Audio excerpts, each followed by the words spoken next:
what you're doing, making me feel like I'm falling. And when you're moving, I can hear my calling. There's no one else here that I see but you. It's what you're doing that's making me feel like I'm falling. Yeah, I'm falling in love. Falling in love. You set my wheels in motion. I'm going crazy for you. Eyes blue like the ocean. I can see you want this too. Cause you've been looking at me all night, trying to figure me out. I just wanna let you know. And I ain't playing no games, baby, you won't change. I only want you. I wanna kiss you before the sun goes down. It's what you're doing, making me feel like I'm falling. And when you're moving, I can hear my calling. There's no one else here that I see but you. It's what you're doing that's making me feel like I'm falling. Yeah, I'm falling in love. Yeah, I'm falling in love.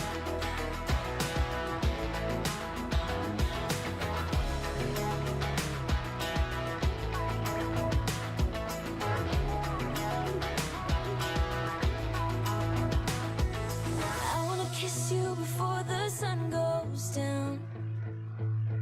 I wanna kiss you before the sun goes down. It's what you're doing, making me feel like I'm falling. And when you're moving, I can hear my calling. There's no one else here that I see but you. It's what you're doing that's making me feel like I'm falling. Yeah, I'm falling in love. Yeah, I'm falling in love.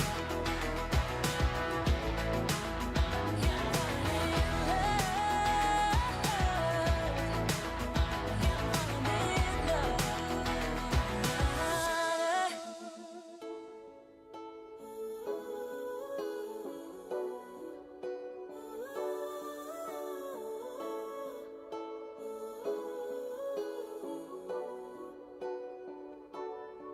She didn't love you back, love you back. All she did was leave a hole in your chest. You didn't get that job, even though you really gave it your best. And now you're wondering what's the point? What's the point of anything at all? But let me tell you what, that's just life putting you through the test. Before the dawn, it's always dark. Before the light, there is a tunnel. Before you run, you gotta stumble. When you fall in love, but it don't work out. When you've cried at least 100 times. When you feel so stuck, but you can't get out. Just remember, there will come a day when it all works out. And you didn't even have to try. You will find a way if you hold on now. And remember that the only way is up from here.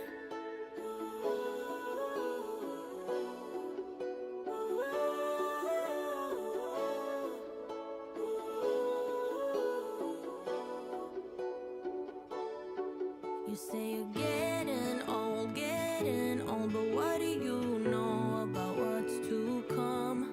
Cause what the future holds, nobody knows till the race is all won. So if you're wondering what's the point of anything at all? It's to live your life, live it right now, cause you only get one. Before the dawn, it's always dark. Before the light, there is a tunnel. Before you run, you got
It's time for the Mixin and Chillin vlog.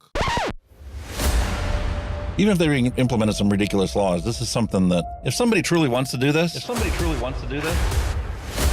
they can still do it. But it's going to take a lot of effort on the vapors' part to actually learn what it takes to make your own stuff.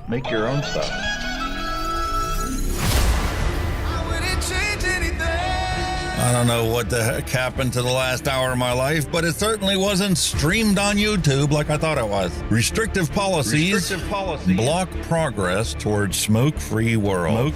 Many people incorrectly think that very little nicotine content cigarettes are less carcinogenic than current cigarettes. This risk misperception by people who smoke could reduce motivation to quit under a nicotine reduction policy. That's a bit of a problem. Someone who specialises in helping people kick the habit is Dr. Colin Mendelsohn. He joins me now. Look, vaping is a far less harmful alternative to smoking for adult smokers who just can't quit, and that's actually the majority of them. The road to quitting smoking is paved with candy. Double chocolate clear from TFA. Published in the Vaping Post, we have long-term study. Vaping increases odds of quitting heavy smoking. This is Kenny Thompson, the Vaping Heed. He's got a YouTube channel. He's been on here a lot longer than I have. I'm not going to stop until this is legal and available for everyone. You know, I cover things from all around the globe, but that's because science has no boundaries. I mean, you know, the FDA and everything will know that vaping is safer than smoking, but they'll have the pressure off the tobacco companies or the states that are on the MSA and all that. It's just a financial thing, and unfortunately that takes precedence against everything. And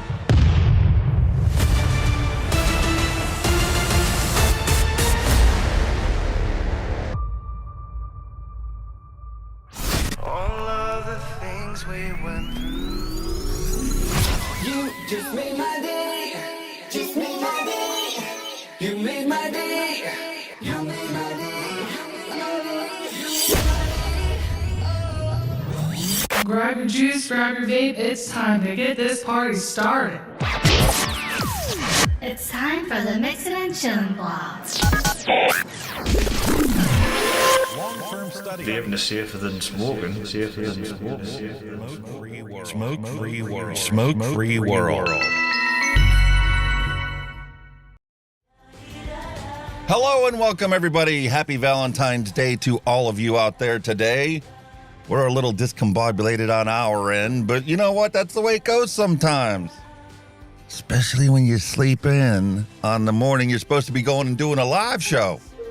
So, here we are anyway. Kenny's having a little issues with his camera right now. He's in the Zoom meeting. Say hello, Kenny. Okay, well, maybe he's off to the side trying to get his camera sorted out. Anyways, I've got a wonderful program scheduled for you guys for today. We have the Aspire Cleito as our retro device for today. I also pulled out an oldie but goodie, the Pulse BF kit. And if I remember correctly, I think this was ordered in a pink color or something really absurd. So I do have a replacement panel that went on this device and allows you to be able to customize the colors. It's fantastic when manufacturers put things out there like this and allow you to customize it to your heart's desire. Well, wouldn't be a Valentine's Day without wishing all of you out there the love that I have for all of you out there following this channel and watching the videos and keeping up with the vape advocacy out there, because it's unbelievable. You there, Kenny? Thank you.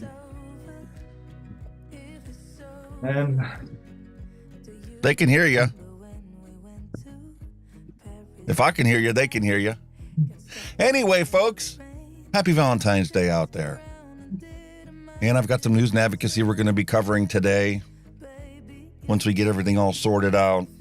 And an update on this device from last week. Well, everybody was right. The coils on these things just don't last. I mean, I put that beautiful banana flavor in here, filled the tank up once, and every once in a while, if I pick this thing up, I get that taste like the coil's ready to go. It's unbelievable. And as an update for our V sticking device with the Yeehee board, well, I've been in the process of clearing out. There he is. All sorted. How are you? I'll review. Can you hear me? Hello. Hello. I told you guys. Dangle Clacks galore. I can't hear a thing. Can't hear nothing. He can't hear anything. Oh, man. Okay, well, let me double check and make sure it's not on my end. But the way it looks, everything seems to be appropriate. Anyway, like I said, Dangle Clacks galore today. There you go. How are you? Got no sound. Got no sound. Well, I'm not muted. Why have I got no sound? One moment. Looks like it's coming through on there. Let me verify the routing. Hello and welcome. No. No.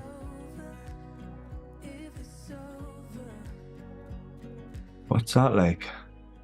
I hear you. Yeah, I've got you now. Got you. Right, sorry about that. My God, what a meh. It's one of those days, I'm telling you, folks. Oh, what? I haven't even started yet. We've got the gremlins. Holy moly, man. Let me tell you about my morning, all right? Yesterday, I worked on a bunch of new additions to the channel, so I got some new bumpers. Unfortunately, the one bumper I really need for this week, I didn't get done yet because I've got a wonderful plan set up, and it isn't simple. But neither here nor there. We've got two new bumpers that you guys will notice this week, and I worked so hard on it all day yesterday. My wife has been sick this past couple days. She's got that stomach bug that's going around. Oh, tell her to get well soon from us all, bud. Well, needless to say, we haven't been getting much sleep lately, you know, with her getting up and running to the bathroom constantly. So this morning, I slept right through the alarm. My wife got up this morning, went downstairs, hanging out with the dogs, watching her program. She notifies our little Alexa device at 11 o'clock that, hey, are you up? Ouch. Yeah, so the one thing I didn't do yesterday, which I normally try to do a day beforehand, is schedule the stream. So all the settings and the links, everything's already done. So here I am scrambling to try and get everything done, get a shower and get ready and get dressed and put everything up on both streams. And it's just been one of them fun mornings. It's been nuts, man. Well, I mean, I'm pretty much the bearer of a little bit of bad news at the minute. Like, I don't know if you all knew or noticed, like last week I got hacked. I don't know if it was my Google account got hacked or YouTube channel got hacked. But this person who hacked us was posting videos on all my YouTube channels, which YouTube didn't like, and they banned us, they removed us. I can't get onto any of my channels at all. I believe they're still there, but I can't get into them, can't access them, can't upload anything. I've sent some appeals off, but I'm still waiting on them. So basically, just everything's been up in the air. Whole computer totally wiped. Everything had to be wiped, the whole lot. Everything was just going nuts. So it's been a torrid old time, and that's why, like I say, I've come back. And obviously, when I've reinstalled Zoom, I haven't run it yet, so it's going through a first installation. I'm sitting going, tick, yes, right, get on with it. And that's why, like, when I've come on, there's no sound or nothing. I'm thinking, I haven't even got the sound set, and I was panicking. So, yeah, that's why, like I say, people have got hacked, unfortunately. Why, when, what, where, whatever, whoever's interested in me, I do not know. But that's where I'm at. So, to apologise. Like I say, I can't upload nothing or do anything. I've been locked out of them all pending appeal. But as far as I'm aware, I believe my channel is still up at the moment. So fingers crossed. You know, it was just wow, totally infuriating. Literally had to start everything all over again on this bloody computer. And like I say, this YouTube I'm watching you on, I can't sign in. I'm just as a guest browsing. So I've actually had to go and hunt for Hunky's channel to get, you know what I mean? Everything's gone. So yeah, that's where we are. Absolute mess. Yeah, your channel is still up there. Yeah, it's still there, but I can't do anything. I can't access it, nothing. And that wasn't just me vaping channel, it was also me filmmaking, editing channel, that one, they done it on that one. So both channels got flattered, hammered by it. So I don't know why. And they did remove all those unscrupulous videos that got posted to your channel. Well, when I found them, I took them down. That was before they blocked us out. It was something. Well, see, that's something else, you know, that, you know, is an issue where once you touch an old video, it gets rescanned again by the algorithm. So if you're going back to try and fix something that might have popped up or appeared in a video and the algorithm, for whatever reason, didn't scan your stuff, well, guess what happens when you go and make the corrections and you try and eliminate anything that might potentially be a rules violation. Oh, what?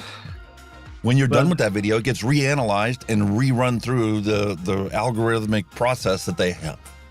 Yeah, but like I say, the guy was posting, it was like hacked software, like software with cracks and all that stuff. And I was like, I didn't even know. I think it was one of my viewers on commenting on, like, I'm saying, have you been hacked? I went, nah, I didn't think of it. And when I looked, I went, yeah, what's this? I saw it the night before we went live last week, and you already knew about it, but I saw it and I'm like, is Kenny a little closet script kiddie that I don't know about? Honestly, like when I looked, I went, bloody hell. So I thought, right, I started tapping down one by, then when I says, oh, I've got the link to the other one, so I clicked the other, and it was exactly the same videos on the other one. I'm going, for God's sake, take them down. But by then, YouTube, that was it. I've just got all the violations, and you can see them, boom, boom, boom, just popping up. And so, do you have a little thing on the window where you can chat with the team, the team that's in charge of it all? You're kidding, aren't you? They're elusive. That must be a partner program thing. We can never. It's just either email or links or whatever. The only thing, the appeal, it got an email and it said you shut down, click here to do your appeal. So that's basically how I've done it, you know, for link through that email. But I was like, you know, it is, man, unbelievable. But yeah, every channel I've got on YouTube just got the whole same thing off this whatever software hacker or whatever it is. But that's so basically for protection, we just done. When I was doing scans on the computer, it says a malicious app on your computer. So, well, that was it. Wipe it. Just had to wipe it. So that's where I am, unfortunately. Sick as a parrot. Janine Timmons, hello and welcome. And we'll say hi to everybody else. Becca Nicole, Scott Merriman, Sean Lynch, Dusty Country Road. Nice to have all of you guys here today. Sorry, guys. Sorry about all the drama, but I mean, that's what life is about sometimes. You have no control over it. For myself, on my computer, you know, I was trying to get everything organized and stuff and doing these videos. I'm, you know, downloading the assets to compile to make these videos. And it's like, wait a minute, I don't have room on this hard drive. I don't have room on, I've got 4 hard drives on my computer. And between all 4 of them, I'm down to less than a terabyte of space, split between all 4 of them. So now it's like, oh man, what am I going to do? I got to find an external hard drive, move a bunch of this stuff. So that gets you reorganizing things and moving stuff to, you know, consolidate stuff. Older videos get transferred back into storage since you're not going to work on them anymore. And it's like, man, this is a never-ending battle. That is not all, you know. Because you know how I've just seen I've been banned out of YouTube and all that. I can still access my YouTube channel on my phone. You tell me. But not as you. Not as you. It is. It is you? It is me. If I click that, plus, I can now upload a video on my phone. So explain that. Well, listen, when the hackers mess up the database, It literally sometimes takes a single person to go in and manually correct every part of a person's entry. That's the proof it's mine. There is my channel, my notification that you were going live. So all my subscriptions and everything are still there on my phone. But on my computer, no, can't sign in. So we'll work that one out. It's like a strike without a strike. It is, basically. So that's why I was confused. I was like, I'm still gonna. And to think about it, I mean, Google has to deal with this kind of hacking, behavior 24 hours a day, 7 days a week with every single one of its users that are out there. Crazy. But they just shut you down straight away. There's no questions. They just block you, and then obviously. Well, that's what the algorithms are there for. Yeah, and to be honest with you, most computer security nowadays is simply handled by algorithms. The actual personal intervention of a human being in the security chain is at the very end of it. Yeah, the very last product, the very last cog. Yeah. It's crazy. You think it's bad when you try and call a billing company or your credit card company or whatever, or the bank, and you try and get some information or to change something, and you got to go through all these automated steps, push this, send an email. Okay, we're going to two-factor authenticate this. We sent you an email. What's the confirmation code in the email? Yeah. Now supply your blood sample and your DNA sample. We need to run that to the lab, verify that it's you before we do any changes. Meanwhile, here we have hackers that are getting in and doing, all this malicious activity. I just can't understand just why they do it too well without nobody. You know what I mean? When I think of hackers, I think, they're trying to hack into corporations and steal money and steal identities. Not a damn little YouTube channel, man, crazy. Listen, you don't think that the hackers are individually going in and trying to hack individual things. No. They have programs that they wrote or that they compile with a bunch of other hackers, and they use that, as a batch file, and then they'll go out and maliciously try and find the easiest targets out there. Then once they know who's compromised by these security flaws in the software, only then do they actually bother to get intervention and try doing individual attacks on people to get information or to gain access to things that they don't have access to. Totally mess you. Well, I'll tell you what it is. They've hacked the wrong blokes. I've got absolutely nothing to offer, so there you go.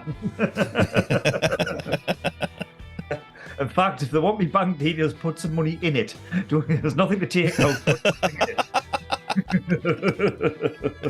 Yeah, that's the sad reality for these hackers. They'll go in and they'll gain access to all this stuff out there, and then they realize, 99% of the people that we got access to are broke.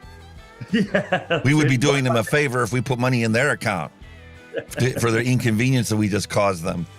Oh, honestly, unbelievable. But there you go. That's where I'm at. It's been a bit of a chew on, but it's in the hands of YouTube at the moment. So it's Google's way of saying Happy Valentine's Day, mate.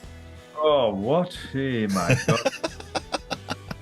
Well, look, kiss my ass. That's what Google can do. Oh, anyway, man, let me tell you. Enough about me. Come on, let's go. What we're doing. All right, so we're going to start off with some news and advocacy. First bit of the segment.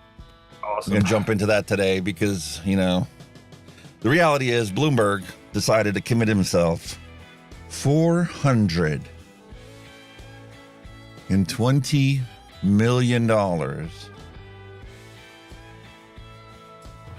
to reduce global tobacco use. Which means more vape bans and prohibitions and flavor bans and all kinds of other ridiculous inconveniences for us ex-smokers, all in the name of tobacco control. Does that not just sum that person up? You know what I mean? It's unbelievable. Listen, here's the part of this whole thing that gets me the most, all right? This is the fourth investment that Bloomberg brings to his commitment to eradicate tobacco off of the face of the planet. And since 2005, he has invested $1.6 billion. Wow. If he would have simply bought vapes with all that stuff, well, he couldn't do it back in 2005 maybe, but if he would have simply gone out and bought vapes for all this stuff, any smoker out there that is willing to quit, that isn't going to keep smoking until they're laying in a coffin somewhere, would have already transitioned over to a non-combustible product. But no. You know, with all of the things that are going on in the world, you know, the big earthquakes in Turkey and all that stuff, and he just plows money into these bloody anti-vaping bollocks. Honest to God, what is the matter with these people? Unbelievable.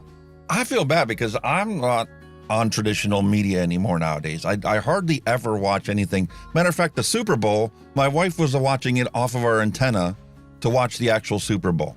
That was the only thing that we watched on a regular conventional television system. And I can't tell you how long.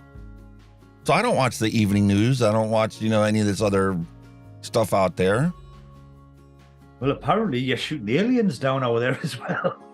I've seen all kinds of goofy stuff, but you know what? There's so many crazy things out there that if something crazy did happen, I wouldn't know what to believe. There's a knock on the door and the little green man goes, "Hello." Hey, take me with you. I'd be happy to have you. And we're back to encoder overload again. As long as you vape up there, I'm happy. Never a dull moment. So anyway, here we are, volunteering our time with no budget whatsoever. And Bloomberg has committed another $420 million to reduce global tobacco use. Just fantastic. Unbelievable. Victor Alltech, hello and welcome. Hello, Mr. Alltech. How are you doing? Okay, so let's get to the real news here, because you can't spend that kind of cash without having some type of ramifications. And we're going to start with the least likely place where the cash has already affected the situation. And we're going to spread out from there. This comes from New Zealand. New Zealand's health minister is now proposing some more changes to the vaping restrictions in New Zealand. And they're proposing the vaping liquids and vape products packaging is going to be limited to a description of the product's flavor. And this complies with permitted flavor descriptions. So, in the name of tobacco control, if it tastes like cotton candy, you're not allowed to call it cotton candy anymore. If it tastes like gummy bears, you're not going to be allowed to call it gummy bear flavor anymore. You're only going to be allowed to use a generic term, candy, because that's really going to help the situation out. Yeah, that makes sense. So anything that has any real, flavor that might be perceived as candy is now going to be required to be called candy as a generic term. So you might have Candy 1, Candy 973, Candy 1241. Which flavor do you like this week? Candy. Which is going to make the research even more skewed. Because every flavor that you like out there, I'm surprised they're probably going to make apple called candy. That'll be the next thing. They're trying to obliterate underage vaping or vaping attracting to teenagers. And what do? They call it candy. Yes, that makes sense. Yeah. This comes directly from New Zealand's health minister. Stronger measures proposed to tackle youth vaping. Call it candy. Like it's something that can be tackled. Jesus. Oh my God. Propaganda words. Unbelievable. Yeah, well, it gets even more unbelievable. Remember what I talked about 2 weeks ago with Scotland? Yeah. Aye. Here we go again. United Kingdom bill to ban disposables.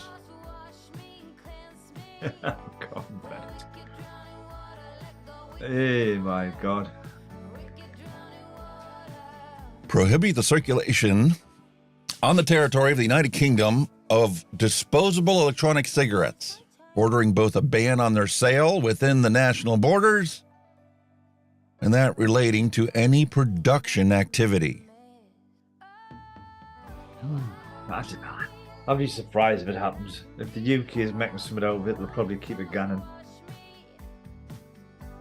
Yeah, comes from Caroline Johnson. MP who's a pediatrician by profession. Yeah. Scotland's gone fucking doolally, man. They're just coming up with all sorts at the moment. They're crazy. Yeah, well, you know what? It's easy for us to sit there and just point the fingers at certain countries. Yeah. But this all starts with one person or a group of people introducing legislation into some level of government. No doubt. And will this ever see the light of day in the UK right now? Like you said, probably not. The all-party parliamentary group that, stands for tobacco harm reduction and stands for vaping is probably not going to be very, favorable when it comes to this, and they're going to fight it. A lot of stuff like the suggestion for their country, like you say, like they spoke about the other week about the age for, being, whatever, bisexual, whatever. They're trying to drop ages down, and these things they're bringing through are clashing with UK law. So this is kind of where we're at. They're coming up with this, and we're saying, well, no, you can't. It's nuts, man. It's like a table tennis match, and not just bouncing back from one to the other. You know what I mean? It's mad. Some of the stuff they're coming up with is just mad, really. Yeah, I'm not even going to cover the stuff that's going on in the United States. I'm sure there's been plenty of other people out there that have already talked about it. And if you don't know anything about it, go to CASA's website and take a look at all the stuff. Because what's happening right now is, well, guess what? The spring legislative session is now getting started. They've had their little holiday break, and now they're coming back, and now it's time to pass the laws, because now it's time to reallocate the funds for next year's budgetary requirements. And this is where they all stack up and play their little political shuffle game of who's got more power. You want me to vote on your stuff? You vote on my stuff. Yep. Form their allegiances and alliances and meet with all of the advocates out there, paid and unpaid. Oh, to take a see, it's just everybody's on the power ship. Do you know what I mean? Yeah. Well, one other thing that kind of, is off to the side. It's Valentine's Day, so I was going to go into a bunch of things out there. I mean, these are the two big things that I think we need to really pay attention to is, what is changing in New Zealand? New Zealand used to be considered the pinnacle, right up there with the UK, and they just keep sliding with their restrictions and prohibitions and limitations. And as is everywhere else, when you make things too restrictive, what's going to happen? Common sense is going to tell you if you make it too restrictive and gas stations and convenience stores are only going to be allowed to have mint, menthol, and tobacco. Guess what they're going to do? They're going to partition it off and make it like an adult room in the VHS days. They're going to partition off part of their building. Now we've got a dedicated vape shop, and that part of the building, that vape shop right there, sells only vaping products, so they can sell every single flavor in the world. Mm-hmm.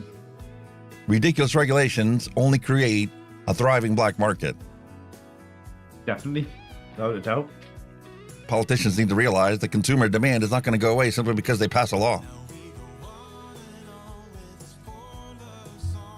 Anyways, I think we like to say the disposables they are getting a bit of a bad rep over here just because of the abuse. They're abused. You know what I mean? They're getting abused. The effect on the climate and all that. You see them thrown around the streets and all that stuff. And I think I can understand people are getting fed up with it because people are just not dealing with them responsibly. Whether it be underage vapors or maybe I've seen some adult vapors. But I think that has more to do with society as a whole. Yeah. Definitely. A lot of the members of society that we think are nice, upstanding citizens and whatnot are nothing but lazy ass. I don't even want to describe the words. I've seen adult vapors chuck them away as well, and I'm like, they throw them out the window like they did their cigarette butts. Yeah, it's pretty. Like I'm saying, do you want to keep doing that? Because the way you're going on, you're going to end up stopping it by, being careless with them. You know what I mean? So, well, what you need to do is the same thing. We've talked about this before too. You need to do the same thing that they're doing with everything else. You need to put a financial incentive for that person not to throw it out the window. Yeah, definitely. It would work, definitely. And a mandatory recycling program where it's mandatory based upon the fact that you pay, $1 per disposable at the store, and you can turn that in for $1 credit the next time you go and you buy a replacement product. Not a doubt. There's no like anybody that stands out that recycles them. It's as simple as that. There's no means of recycling them as That's available. because politicians are too worried about adding prohibitions and ridiculous requirements that don't actually help the situation. Yep. They're all too busy trying to ban it, but like I say, They don't have any common sense anymore. just like I say, they're trying to ban it, but they're not trying to educate people on how to recycle them. Then they wouldn't have such a big impact on the environment with people throwing them away. You know what I mean? So I guess it's smokes and mirrors, man. Isn't it? Whole thing, absolute abomination, man. Even our country's getting ridiculous for it now, man. It's ridiculous. Yep. And those of us that actually do stand up for things out there, we're the ones that, have to deal with the persecution of, standing up against the general populace's opinion of things. Their uninformed opinion versus the hours upon hours that we've done in the research on and have the facts to stand behind us. And because a portion of society is really nothing but a bunch of loudmouths that like to whine and cry and don't actually contribute to anything in a beneficial manner because they're only worried about themselves. It's going to come because it's frustrating. They're just shooting themselves in the foot. You're abusing it and doing all that. Well, obviously, everybody's going to be paid off with the way you're abusing them, so something's going to be done. I.e., we'll ban them. That's the easiest route to know. So, Well, this is kind of our segue into the next bit of news that's out there. I was really kind of surprised to find this out. In one way, I'm kind of surprised to find out about it, but in another way, it kind of doesn't surprise me. Yeah. Do you know about Dr. Charles Gardner and his open letter to Michael Bloomberg? Oh, You remember hearing about that? Yeah. He basically called him out, for his actions that is now proven scientifically is going to result in people's unnecessary and needless deaths, right? Michael Redfern, I love that letter. Yeah, well, unfortunately. Oh, no. It's been retracted. And, Really? yes, it's been retracted because it caused a bunch of political unrest, turmoil in the vaping sphere for these organizations around the globe. I remember seeing, I believe, Nancy Lucas talking about how they're withdrawing themselves from INNCO, and this was part of the reason behind it, if not the reason behind it. So, what is this resulting in? Holy man. Absolute man. Notice of departure of Dr. Charles A. Gardner. Holy man. The governing board of INNCO wishes to notify its members and the general public of the departure of INNCO's former executive director, Dr. Charles Gardner, PhD. Joined INNCO in April of 2021 and was responsible for leading the activities of INNCO's secretariat to support its members and drive the global movement for tobacco harm reduction. And he's now stepping down as director. I think there's been a bit of a backlash on that one. Would you see it? Yeah. Back in my day, they would have just took you out to the woodshed. You get a couple slaps on the wrist and that would have been the end of it. Exactly. But apparently this ruffled enough feathers in the vaping advocacy. This is, I think, what it is now contributed to the toxic levels of niceness out there. Everything in the world has to be so beautiful, nice, and wrapped up in a iced cake. You can't ruffle too many feathers, even when it's critically appropriate and about the only thing that's going to get people to wake up. Yeah, there's that side of it. Sometimes you've got to do that to get people, to, like you say, look from a different angle or wake up to the scenario, as you say. But for those advocates out there that are truly, and here's Janine's bringing the good point out, optics are more important than truth. That's the sad reality of it all. Bloody well is it all. Crazy. Perfect example. We've been watching TV once in a while, and Amazon and Peacock is the one, because we had to watch the latest season of New Amsterdam, right? We only had 4 seasons on Netflix, so we went to Peacock, since that's where our internet's from, and got to watch the last season of it, season 5, on Peacock. And they put commercials on because they give it to you, the service as part of your internet service. So you got to watch commercials. Well, there's been a commercial that keeps coming on there from science moms about, the commercial starts out with a bunch of plumbers. If 99% of the plumbers out there said, don't put this paper down your toilet, would you put the paper down your toilet? It's all about climate change is what it moves to. Yeah. Use a bunch of examples, and it's all in cartoons and everything. So I did a little research about this Science Moms organization. It's not an organization, it's a marketing firm. Really? Holy moly. It's a marketing firm that has spent to get 1 billion views, and the whole purpose of it is, yeah. That's why it's a catchy phrase. That's why they do these kind of things. But they paid for 1 billion views of this commercial to determine why people, half of the population, does not accept climate change as reality. Wow. It's a ridiculous commercial. If you go to the gym and all the 99% of the trainers out there say you can't lift weights that way, well, the guy goes and lifts the weights and his arms stay attached to the weights and his arms fly out and there's blood squirting all over the place. I'm telling you, it's a classic cartoon put out by a marketing firm. Wow. And the goal is to figure out why messages around this topic have not gained traction and why half the population still doesn't believe climate change is real. It's unbelievable, isn't it? It's like I said, Like Truth and Campaign for Tobacco-Free Kids. The length these people will go to do this stuff is really unbelievable and all, isn't it? My God. Wow. What do you do? I've got a supposition on what the cause of this is and why half the population doesn't believe things like climate change and vaping is healthier than smoking. It's because the government and institutions that they've trusted continue to lie to them and not tell them the whole unadulterated truth. And once you lose trust and faith in the system, I mean, you question everything.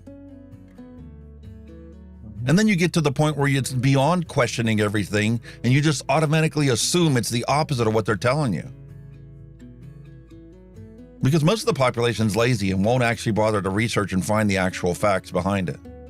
No. It's like I say, we're like cattle type of thing, or sheep, they'll tell you which way to go and we'll go, and they'll tell you that you'll do that. We're all like that. And the thing is, with a flock, you don't need to lead each individual person. You just need to put a little dent in the one side of it, and then that's going to move everybody closer to this, and then it just slowly, things will happen on their own. Wow. The problem is the pendulum has been swinging one way when it comes to tobacco harm reduction. And ironically, harm reduction for all other spheres, the pendulum's on the opposite side. People are accepting harm reduction for alcohol. In Canada, they have programs where they're literally handing alcoholics drinks on a regular basis. I think UK News had something on about it as well, with the disposal. I caught the tail end and I couldn't catch what the story was, but it's something about underage. It was something about underage vaping or something like that, and I was like, what are you talking about, But safe consumption sites are a reality in lots of, different areas around the world. That's being accepted, that it's safer and better for, humanity, better for the users of these products. But when it comes to tobacco harm reduction, well, Sorry. Calm down. It's do or die, quit or die. Yeah. Have a nice day. Speaking of which, cheers, Michael, for popping in. He's got to go. Cheers. Thanks for stopping by. So anyway, it's mind that's our news for today. Once you're up against stuff, you just the logic and the sense and the thinking just goes pew out the window. Just God. All right, so that's our news for advocacy. If you're an advocate, which I see everybody in here, I recognize all yins out there. Those of you that are advocating out there, thank you very much. I truly love and appreciate all of your efforts out there. We are making a difference. You may not see it. You might have to change one mind at a time. But if there's enough of us out there changing one mind at a time, eventually that flock of sheep is going to get some resistance and is going to eventually swing the other direction. It takes science decades to bring out the fact. I mean, you've talked about it before. UK warned us about the dangers of cigarette smoking. And how many decades did it take for the United States to come around to that? Oh, 10 years, I think it was, roughly. Somewhere around that. Yeah. Vaping's been around for 10 years, and it may take another 10 years before we get it to where it needs to be. It's sad times, like I say, because you can see there's little bits of, like, you know, the anti-vaping groups are now starting to get a little bit of leeway, you know, in the EU. Oh, they're losing too. They're scared. Yeah. So that's the reason why they're spending $420 million additional dollars. Yeah, without a doubt. They're just, you know, rearming themselves type of Okay, thing. so this is Valentine's Day. We're not going to get all sad and melodramatic. There's enough sad people out there in the world. There's toxic happiness, and then there's appropriate happiness. And if there's any day out there to have appropriate happiness, today is that day. Show the love. Show the love. So it's time to roll the new bumper for you guys. Ooh. For our adult beverage tasting. Premiere.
And it's time for a flavor explosion, ladies and gentlemen. Today we've got a beautiful Sam Adams.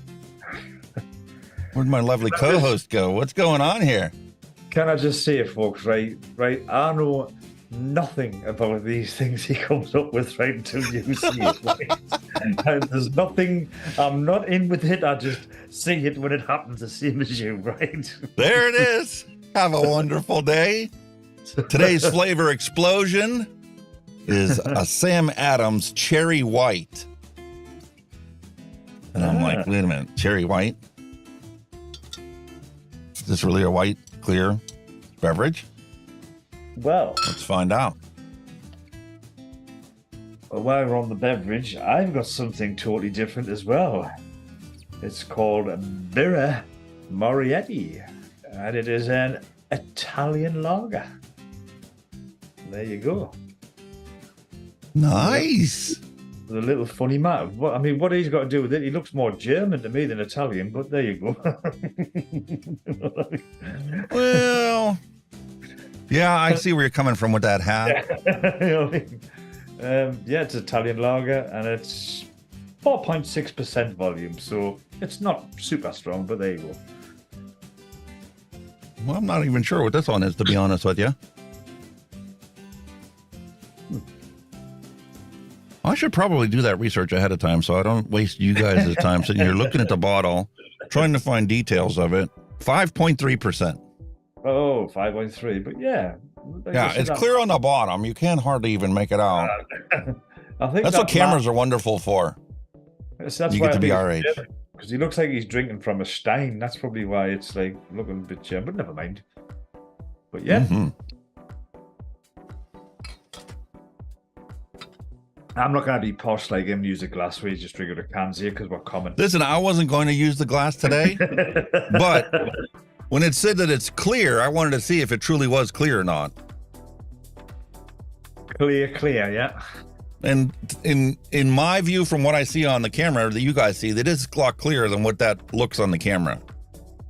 Yeah, the exposure is reduced a little bit on the camera because of all the bright lights and everything. Mm-hmm. But that don't look too bad, man.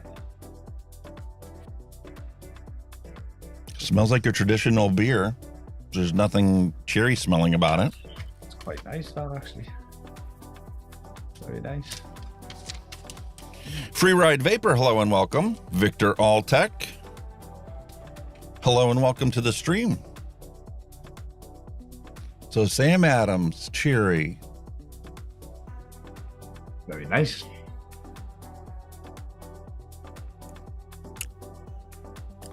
Cherry's actually prominent in it. And you have your standard beer flavor accompaniment with it. The little hops aromas in there. The little bitterness from that.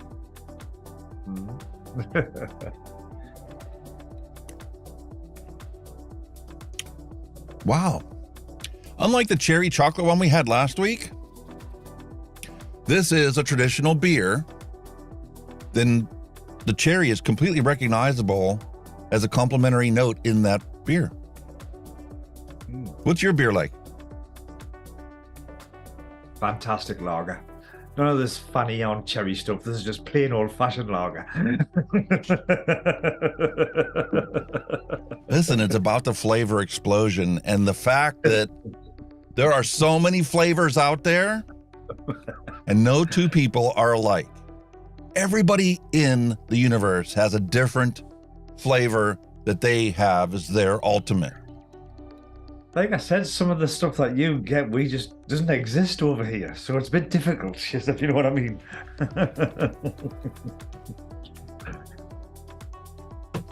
It's not a popular thing over here, shall we say. Everybody's just a lager. We're just lager louts, okay? Sam Adams makes a lot of different varieties. As a matter of fact, I really love, their spring and their fall varieties that they have out there. I mean, we have so many flavor options. It's unbelievable. Here it's more manufacturers than flavors, I mean, you do get the ales and all that, but, your big manufacturers, your Fosters and all that, it's like kind of their stuff, we're massively influenced by that. And they're pretty much mostly the same thing. But yeah. That beer is so strong, I could hardly even taste the flavor in this one. And this is our toffee cake that we made a long time ago. Ooh, very nice. Which doesn't actually taste like a toffee cake, because I didn't have toffee flavor at the time. I was trying to come up with something that would result in one. It's a nice vape. I mean, it's nothing special. I never expected to find that, in a store. But I'm going to vape through this bottle. It's not bad. Well, I've just opened another flavour from you today, and it is the Blue Raz. Well, we're in focus. The Blue Raz milkshake that you made. Oh, the one that I mixed up for Wendy's show. And that was made on the 3rd of October last year. So that is very nice now. It's had. You like it? It's had lots of time to mature. Yeah, it's all right. Thanks. I was pleasantly surprised by it. I wasn't sure how it was going to turn out because, everybody was mixing based on Wendy's original formulation of her Burger King milkshake. Not allowed to call it that, but, that's what she was going for. when she developed the recipe for it. The milkshake for me is more of a background. It's like you're not on the XL, but you get the blue raz. Oh, it's spot on, honestly. I was pleasantly surprised. and a flavour like that is way out of my comfort zone, way out. So, yeah. It's all for me, too. I was thinking, wait a minute, pairing up a milkshake with blue raspberry cotton candy? What? But it works. It works. I'm glad to find out that. I'll have to make up a batch and let it sit around for a while. Because I remember the batch that I made in the small bottle originally, it's like, it was all right originally when I got it, but it just wasn't ready. And obviously with the creams, it takes a while for that to develop. Yeah. I think with some of them, when you do one, you just do a one just to sit. Just do one, obviously, to test, but do a little bit just to sit. And when they've sat, honestly, you'd be pleasantly surprised. Trust us. Really. Yeah. That's like I say, that you made that in October last year, and I've just opened it now, and it's wow. And that one was one that I just mixed up on the fly, random. I used, the basic things that they had there, and I had to substitute out half a dozen, flavors for what I thought, were in my inventory at the time that would blend and work. And surprised to find out how well it did. It's sitting in this fella. It's sitting in the Arbiter too. It's just absolutely delicious. Absolutely delicious. That's going to give you wonderful flavor. There's no question about that. Oh, what? Fabulous. Now, I didn't even try in the dripper or nothing, because normally like with a new flavour, so I'll try it in the dripper, see if I can get a nice, but with that, straight in the Arbiter, boom, lovely. Well, I'm going to set up a poll here. Oh, here we go. To figure out what flavors we're going to put into the Aspire Cleito today. Well, I'm on the Zelos kit today. I've pinched it off the wife. I've nicked the Zelos kit. I love this little kit, mate. I think it's brilliant. Honestly. Absolutely awesome little kit. Flavour of it's phenomenal.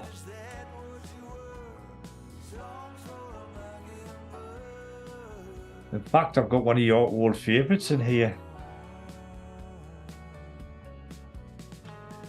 I am sitting with the old candy cane in this one. Oh, candy cane. Yeah. How is that? Yeah. That's candy cane in the Zelos kit. It's absolutely delightful. What can I say? Fantastic. I love it. All right, so there's your poll for what flavors to try out for us today. And for that purposes, strawberry, pineapple, coconut, or green apple. Ooh. Do you recognize this one? Oh my God, what's that? The Aspire Cleito Pro. Oh, the Cleito. Wow. That was a good tank in its day. Everybody was raving about that when that came out. Yeah, well, got to find out how good it really is. That's where the likes of all this now today Aspire stuff started, with that. I love Aspire products. Yeah, they're really nice. The first kit that I had was the Atlantis kit. And it was fantastic, except it didn't produce enough vapor to satisfy my needs. Now, if you would have put a modern coil into that device, it'd be fantastic. Oh, wow, what? Yeah. This is just quite nice enough, just spot on this one. Like I say, what's this tank I've got on here again? I can't remember now. What's this tank called? It's the Nautilus 3. Nautilus. Anything by Aspire that took a Nautilus coil was just fabulous. Pretty much still is. Especially for starter kits, are probably one of the best coils I've come across, without a doubt. But so here we have the Cleito Pro. Bloody hell, man, that is a blast from the past. I organized my desk. Remember last week we talked about how I need to get myself a bar napkin holder? I jumped on Amazon after the show, and guess what I found? A plastic bar napkin organizer. It's like $6. But not only does it have a slot for me to put all of these receipts into, It's also got 4 organizing compartments on there. So now I've got all my screwdrivers, my scissors, and everything is all organized. All the cotton to do wicking is all on the other side. Oh my God, what's going on here? See, we're getting them domesticated, folks. We're getting them there. We're getting them organized. The two contrasting things when you think about on the boys and girls, like when you think of it, right, he's just alphabetically listed all his flavors in a lovely rack. Absolutely lovely. And then you go to his table and it looks like fucking nuclear wars happened down there. You know what I mean? Listen, that was part of the change I did this week is, I've got those 4 cameras that I've got set up in the intro screen, right? Well, this week I set up an automatic scroller, so every 30 seconds, it just switches cameras. Ah, right. I've come to realize I might not like that too much. No. Especially when you're discombobulated trying to start the stream out. Just think if you're not ready for something, like an uncompromising view, you're like, whoop, nope, hang on. Yeah. So here we have the Aspire Cleito. Wow, man. 0.15 ohm coil, 60 to 75 watts. Jesus. Look at the attention to detail on this thing. That's just astonishing. I believe it was a cracking little tank, this deal. Like. And the coil for this, look how big that is.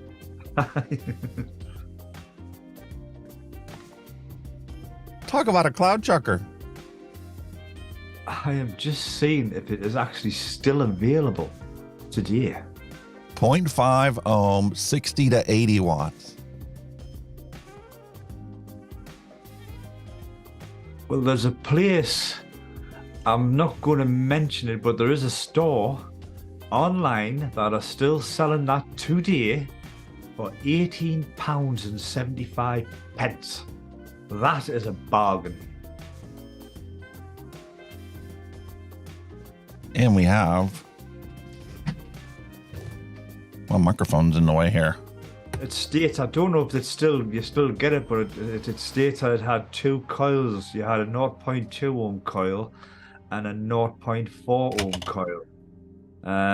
Your 0.2 was 55 to 70 watts and your 0.4 was 40 to 60 watts. So I don't know if you've actually got them in your kit there, buddy. You might have. 0.15 ohm is what this one is. And this one is a 0.5 ohm. Yeah. Half an ohm. Well, I've always said on the UK site, if it's just double it for the US.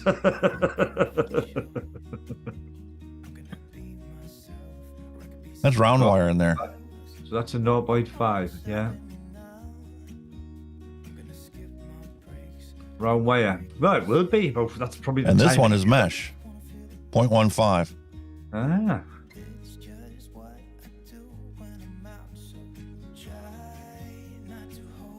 I should have downloaded it. I forgot to check to see if there were knotless coils. Not for this one. No.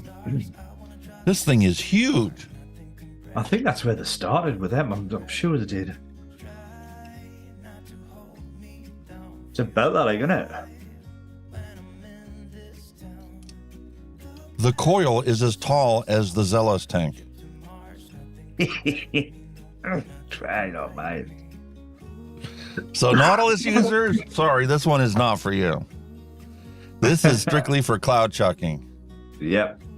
And I'm going to stick with the original mesh coil that's in there. I'm going to put the bubble glass on there because I prefer not to refill things if I don't have to. No, if you've got it, use it. And look, the quality on Aspire stuff is just fantastic. This thing has been sitting in this package for how many years? And taking the thing apart has been a piece of cake. Swapping this glass out, if this would have been, a different brand out there, I mean, I've been sitting there struggling to try and get this O-ring. The tolerances on these Aspire products are just dead on. You'd say the O-rings, man, the quality on them's mint, you know, they're not hard, they're not too big, they're not dry, they're honestly, they're lovely. Well, they're dry, but obviously, like you say, the tolerances, like you said, are much better. Yeah. And we just disappeared. And you popped up somewhere else. Now you're back. Hello. Now you pop back down. That's when I go and try and do a sound, bit, and it comes back and punches me. Exactly. Well, this little device here is going to get put onto this device, and even though the golds don't match up, maybe I should swap it out for something different. Hey. Here's the one we did a little while back. Anything. Yeah. Yeah, that'll work better. Yeah, it's similar. Any black mod, gold will go with anyway, you had a black one. Well, that I have plenty of. Excuse me, wow. I've had a frog in my throat for the last two days and it's getting on my nerves. So where are we on the poll for today? Up 75% want the strawberry pineapple coconut. Yeah, I'm sure that you comes done today a from green Coastal apple. Clouds. I'm sure you done a green apple a few weeks ago. I'm almost certain you have. I did, but unfortunately, like I said, I was discombobulated and running late today, so this was what was on my desk. So I'm like, okay, well, I haven't opened this green apple yet. My wife confiscated the banana, so Oh shit! time for me to have something else. Why not? Well, when you're sick, and you finally start to feel a little bit better, she wanted banana popsicles. So that got the flavor in her mouth, and she's like, ooh, I wonder if I could vape the same thing. I'm like, well, here's a squeezed banana. It's right up your alley. Hello, Vapor Queen Becky. She is in the house. How we doing? So, now the question is, how we fill this one? I believe. No, Interestingly enough, the way this is designed, you've got the base, you got the coil that pops in there, you've got your glass. This is just an expansion or extension tank. And the drip tip that I just dropped on the floor. You what? How dare you? How dare you abuse that product? Actually has the threads in it that close this whole system up. It locks down with that, doesn't it? Well, that doesn't go with their typical Aspire stuff. I'm used to things like their child-proof lids, the caps that they have, and the sliding fill. There was that leg, wasn't there? And then the one that I have has the pop-out coil on it. Oh man, is that thing fantastic. You can have a full tank and then change coils and not lose anything. And then we go back to the days of this, where you can't even fill it without having to hold the thing, unscrew it. At least it's top fill. I guess I should be grateful for that. Oh God, aye.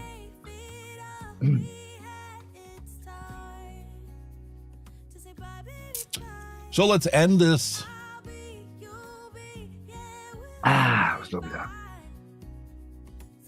End this poll. 75% want the strawberry pineapple coconut. I can go with that, mate.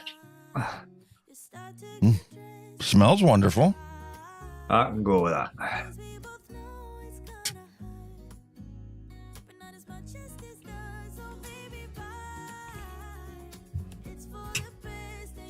And you know what? While I'm filling this out, let me show you the second bumper, because our next segment, while this is sitting here soaking up the juice, is going to be our random recipe. So let me roll the new bumper for the random recipe. The random recipe bumper. Here we go, folks.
And there's the random recipe bumper for you guys.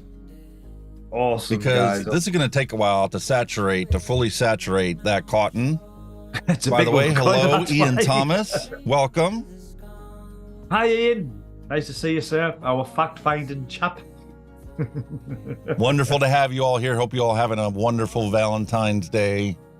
Let's jump into ELR for Yes, boys our and girls. what? While we're doing our thing, why don't you put in chat how are you going to spend this evening with your little Valentine? Are you going to have a romantic meal for two? Or are you just going to sit and watch a telly? You got to cuddle up and have some sweeties and candy and watch a movie? Let me know.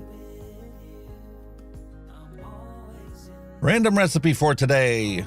Oh, what we got? What are we going to do? I was going to say, it depends Infinite on- diversity and infinite combinations. Applies to so many things. Gene Roddenberry was so ahead of his time when he brought out the whole Star Trek series. Gene Roddenberry, wow. Aye. So, flavors. My God, strawberry shortcake, strawberry cheesecake. Tropics in the heat on what the hell's tropics on heat? Flavors. We as were well. supposed to do that. Do you remember last week we were talking about we were going to mix up a flavors one shot? Wasn't that strawberry milkshake or something? Yes, we can. I think I've got enough kicking about to do that. We can do that if you want to do that. We'll do that later. I got to do this random recipe anyway. Yeah, you do that while I'll dig it out Because I don't have the thing off the top of my head. Like I said, I'm discombobulated today and running rampant out of the blue. Well, So let's try and pick something different. I've got plenty to choose from, so take it.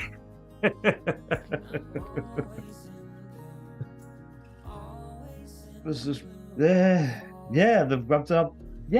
do that. I had it handy actually, and it's in the box. It's not taking long to find it. But I've even emptied a bottle. I think. You know them bottles that we had the disgusting stuff in last week? I cleaned one of them out so I can use that. Ah, yeah. That's a 60 ml, isn't it? 60 ml bottle? No, I don't think it is. No. Hang on. No, it's not a 60, is it? It's probably something like a hang on. 20. 20, isn't it?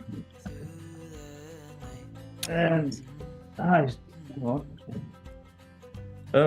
This one looks pretty interesting. Banana graham buttercream cake. Oh. The That's dominant alright. flavor is vanilla custard.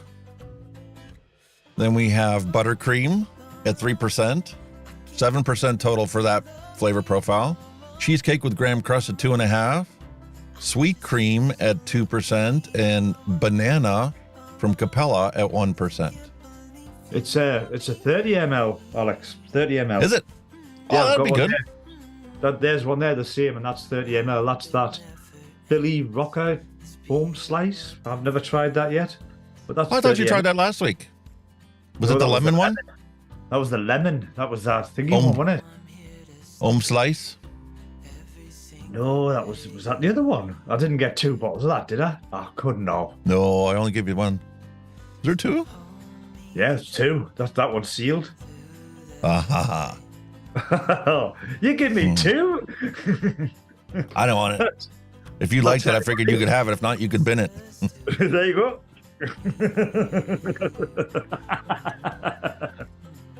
The bottle will come handy.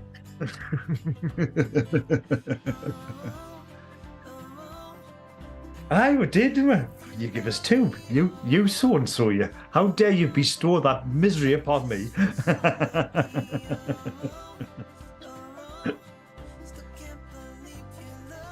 Yeah, it's a 30 ml, so that's a safe bet, that one. We can do that.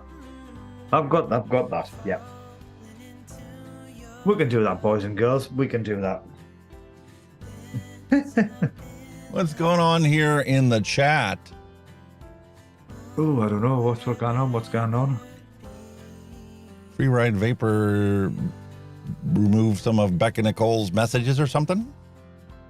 I can't see nothing, actually. Hang on.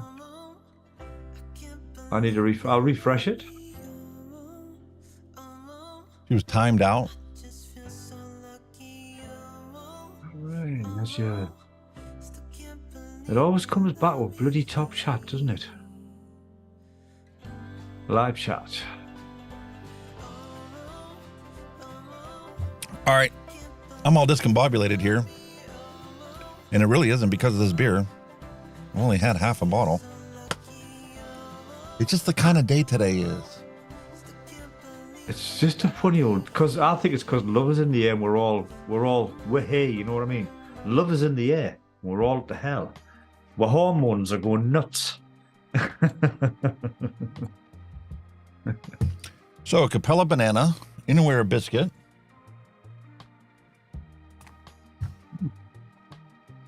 Capella buttercream. TPA cheesecake graham crust. Take care, Janine Timmins has to go. Thank you for dropping by. Thanks for stopping by, Janine. Sweet cream from Capella.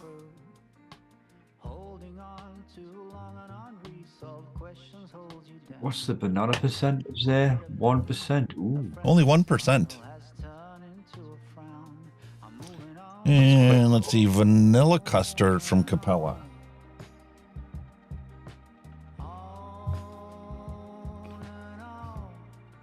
That's quite low considering I could give it that. Ooh, the custard. Yes, it is. It's got the custard in. It's going to be a steeper. It's going to be a steeper. Lots of custard and cream in this one. The cheesecake, takes quite a while too. So, I mean, and then the buttercream on top of that. This is definitely something that's going to have to sit a while. Oh, it looks that way. But sounds delicious, though. It sounds nice. I mean, like I said, banana's not really a go-to flavor for us, like, because I think a lot of them taste too candy. You know what I mean? Like they're a candied banana rather than a fruit. But yeah, I think if it's obviously mixed with something nice, it might work. Well, let's get everything lined up for us. Pardon me. Here we are. We are on the mix cam, boys and girls. The mixing cam. And we got our Gorilla bottles that don't have the tips in them. I almost forgot. Ooh.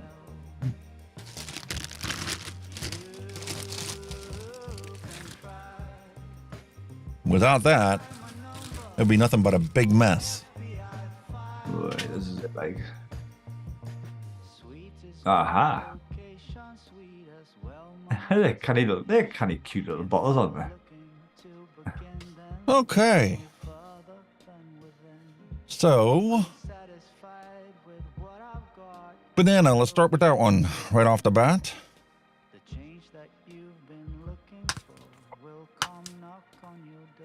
0.61. And this is set up as a 60 ml recipe. Ooh. I'm not making the same mistake I did last time. Yeah, you definitely got that one right this time, yeah. Maybe we'll just have a brain.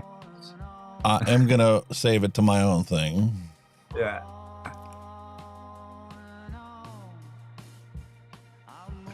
This, yeah. 60, yeah. No, 30. Are you going 30? Yeah, you are going 60, aren't you? Yeah. Yeah, because this is going to steep a while, and if it tastes really good, I don't want to have to, be gone with it in 2 tanks, 2 refills. I'll get you. So we'll just save that into my recipe pool. Yeah, it's worth doing it for that. Voila. And we'll start with our banana. 0.61. Ooh.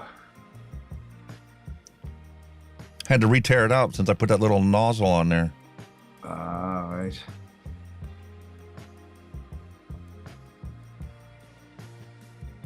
Get it in there. Drip, drip, drip. Ooh, it's getting there. It's getting there. That smells good. I love that smell of that banana. Oh, but it does. I'll give you that. Anywhere a biscuit. You only need 0.12 of this. Oh, this is precision. This work. This is absolute precision. This point.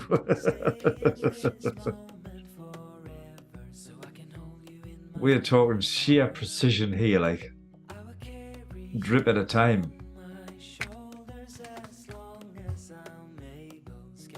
Go on. Okay, next buttercream. You're close this week. Mind you must be getting good at this. You're getting better. With experience comes improvements over time.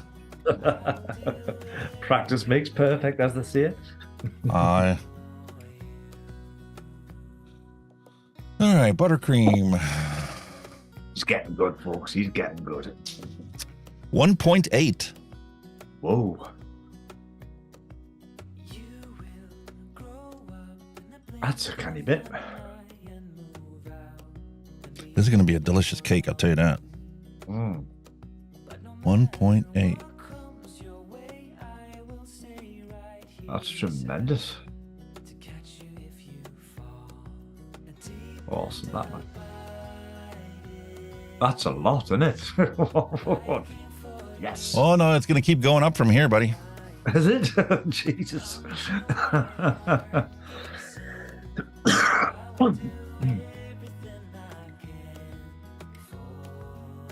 Wow. Cheesecake, graham crust. I do like a bit of cheesecake, I must admit. 1.5 of this. 1.5 of cheesecake. I like New York cheesecake, actually. It's quite nice. You like the thick cheesecake? Yeah. I like the creamy ones.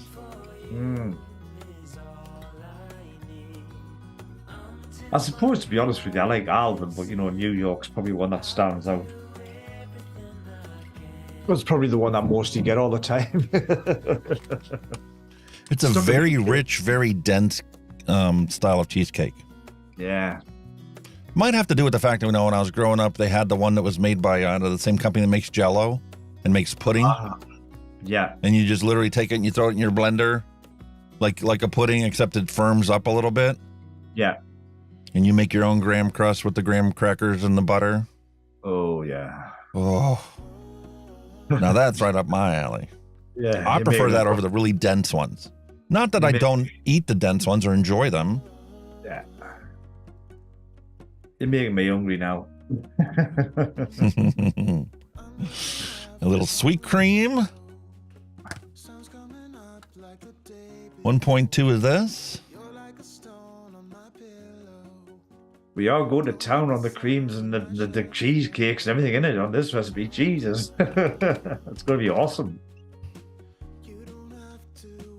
And vanilla custard is the final. Oh, I think the banana's going to be the background, won't it? Yes, it is. Banana. There's no banana in this. Very little. 2.58. 1.5. Wow. You're talking my language here, like.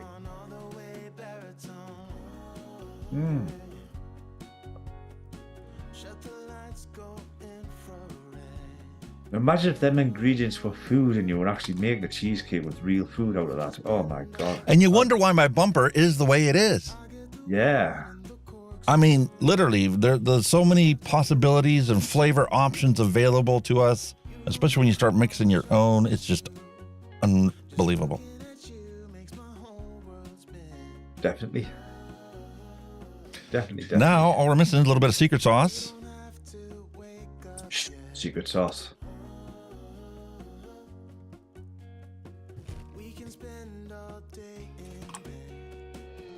Where you at on that, the old secret sauce? Are you a 3, a 6, or where? I've been you mixing these ones up at a 6.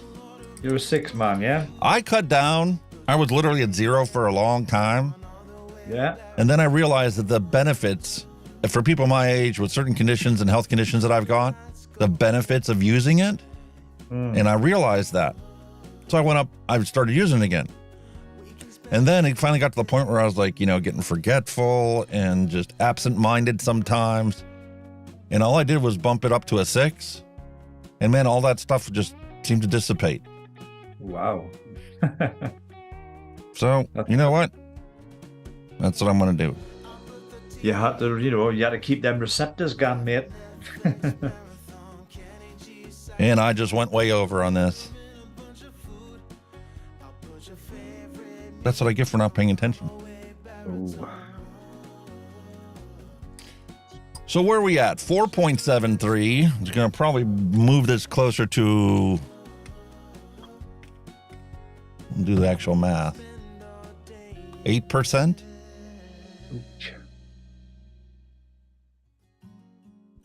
8%. Ooh.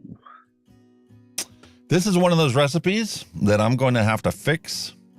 I'm going to actually turn this into a 120 ml bottle to get that nick down. Or I could just dedicate this to a pod device and then not even be an issue. So that's all I'll do. Put it in a pod? Put it in a pod, and then worst case, it's just going to be a little throaty. All right, so VG, we're already maxed out.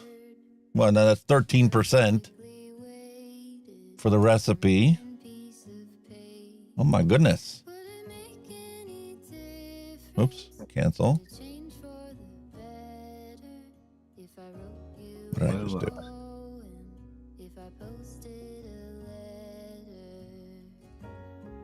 Yeah, 60. Blah, blah, blah, blah, blah. Edit. Because this is set up as a max VG.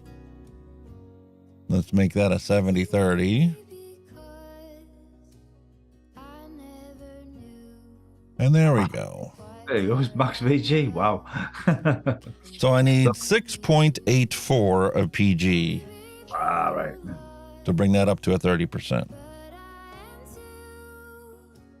Yeah. 2, you got bananas, 0.6, 0.2, 3.73. Yeah, well, there. Yeah, there, man. You're not far away now.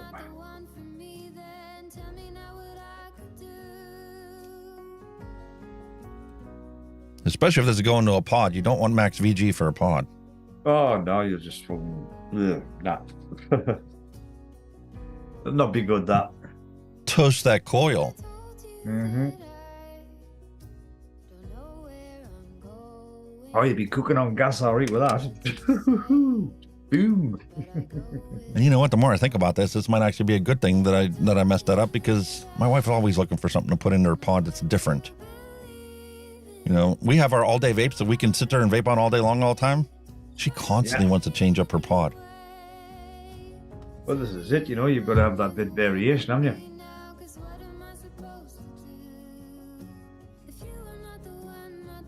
We don't want no vaporous tongue in this here house, boy. That hasn't been an issue for me. One time I got vaporous tongue. Oh, it's horrible. I mean, it just doesn't. The thing is, people think it just affects your vaping. It doesn't. Everything. Everything. You can't taste a bloody thing. It's a bit better, isn't it? I'm just trying to adjust my lights here. They're a bit off. There you go. That's a bit better. And there we have it. That's our recipe for today. Put that over there a bit. There we go. That's what are your plans with the missus for later? Well, I can't state publicly. Oh my.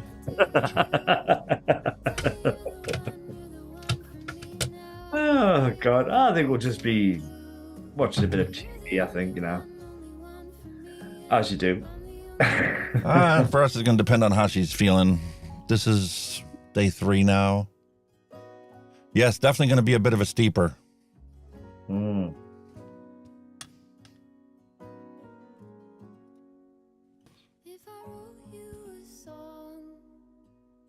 It's a shame for some of them, like, you know, because they do sound so gorgeous, and you just, you know, you just want to get them straight away, you don't? You just want to get all that stuff, and then see, this is my issue with mixing. Be patient. You know, when you've sat and mixed up all that, and it just, you know, it's got your mouth watering, your taste buds going, and you've got to sit and wait. Well, that's the nice thing. That's me downside. Listen, I wasn't gonna. I'm cleaning, right? Organizing, right? Okay, here we go.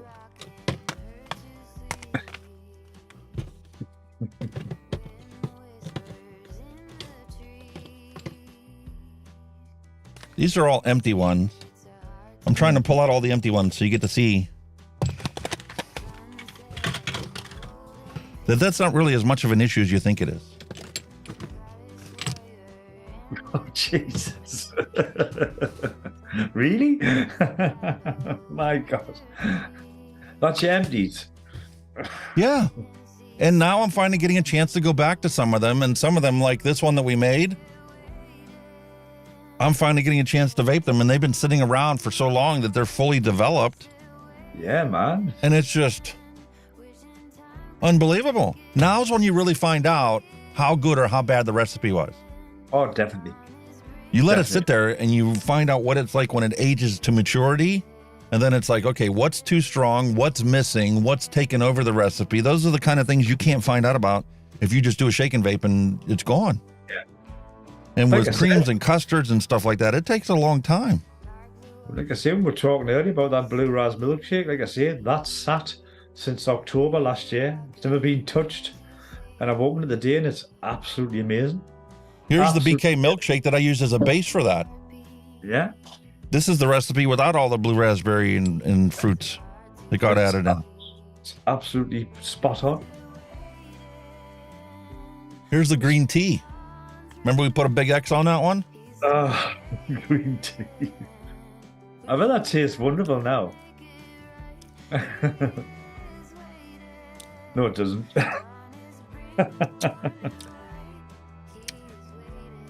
How does it? You know what? It does. It's a really strong, really potent green tea. So the percentages on this is probably twice what it needs to be. But if you were to take this and pair this up with a honey and a lemon, Yeah. I see where you're coming from with that one, like. that's why I just threw it in a box. I put an X on it, threw it in a box. I know I'd recognize it later on. And it's like, if it's truly that bad, I'll find out in a month.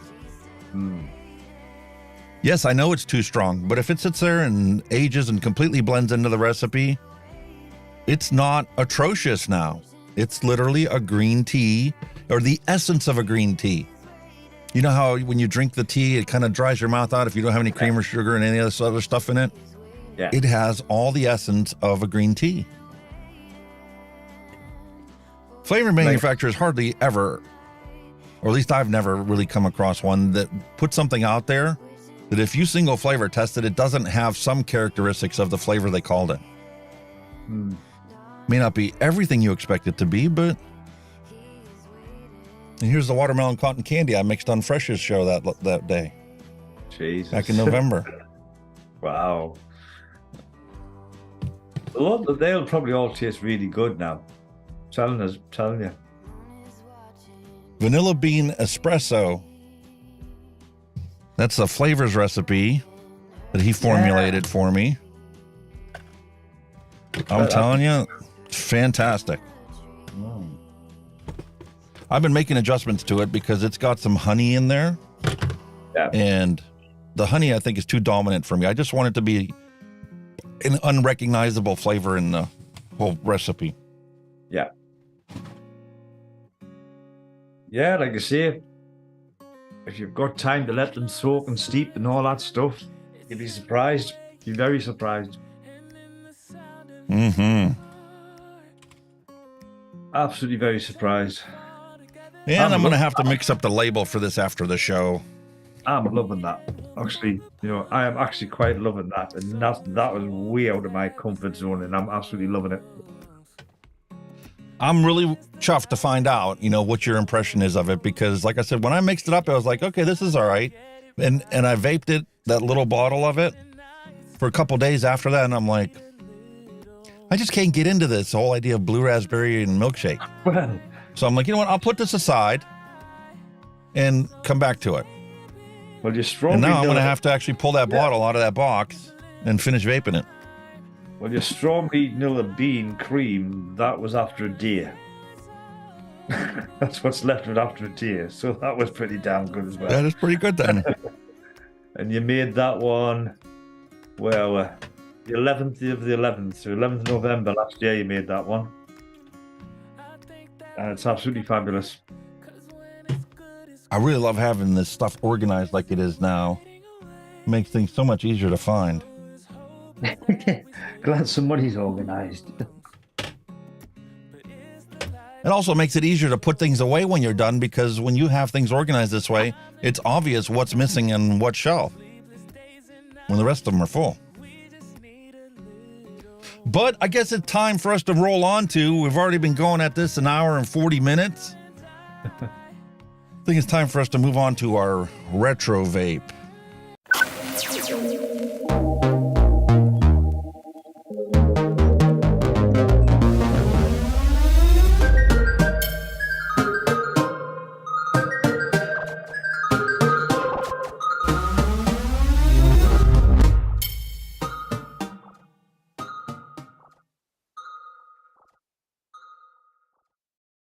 Delicious that.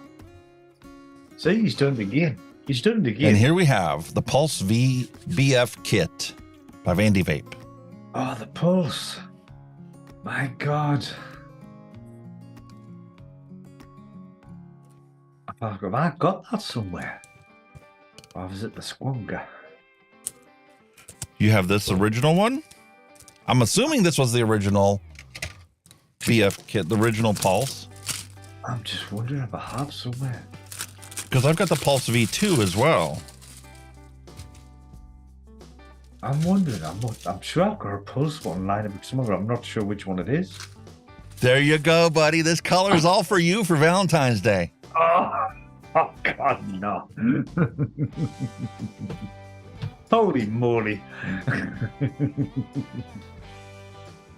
Look at that beautiful pink. It's pink. And look at that. My light has just been pink in the background as well before changed when you plug it out. It was too. I looked at it. I'm like, kind of woo, woo, woo, woo, woo, you know what I mean?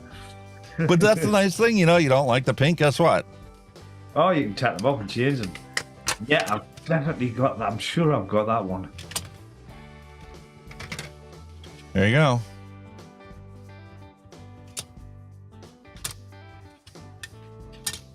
You can have a pile of these, all different colors. Whatever floats your boat. I think I've got the red one. Yeah, stick that one on. Bin the pink. Listen, if my wife was using a squonker, why wasn't she not allowed to have pink? But that's what I'm saying. Keep that for your wife.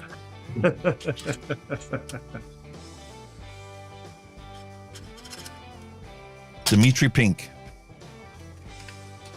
I'm 100% sure I've got that version. I must have. Looks very familiar. There ain't much to it, I'll tell you that. Oh, there's no in them.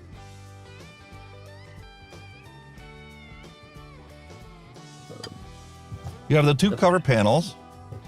Pretty much You have a skunk bottle. It's just a mechanical squonker.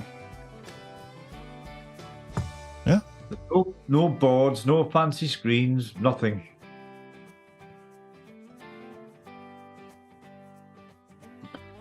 Oh, me. And that's the safety. You can shut it off. Yeah, you've got the safety thing to lock it up. I'm sure I've got that one. I'm almost certain. There's only one issue with this. You've got to open it up to do it. Well, that's no big deal. You pull the cover off. If this screw gets loose and you had this sitting up, gravity's going to touch this. Yeah, Granted, your switch would have to be bad for that to be an issue. In which case, you would have pulled the battery. Give me a moment. I'm positive. But that's got some good tension on it, so I see that, being effective.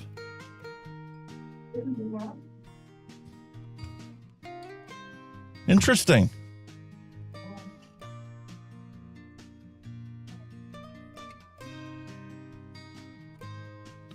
Tolerances on that are pretty nice.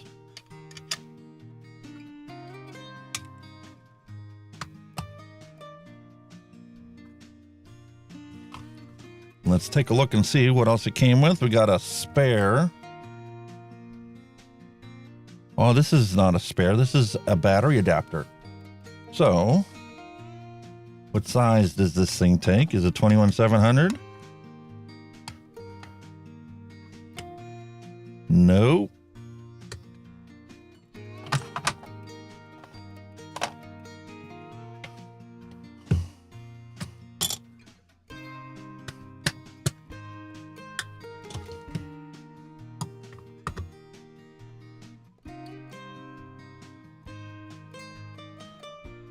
Ooh, is that tight?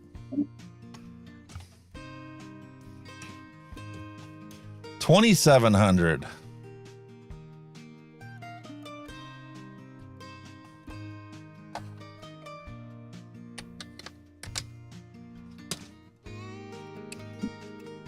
Here's the original pulse.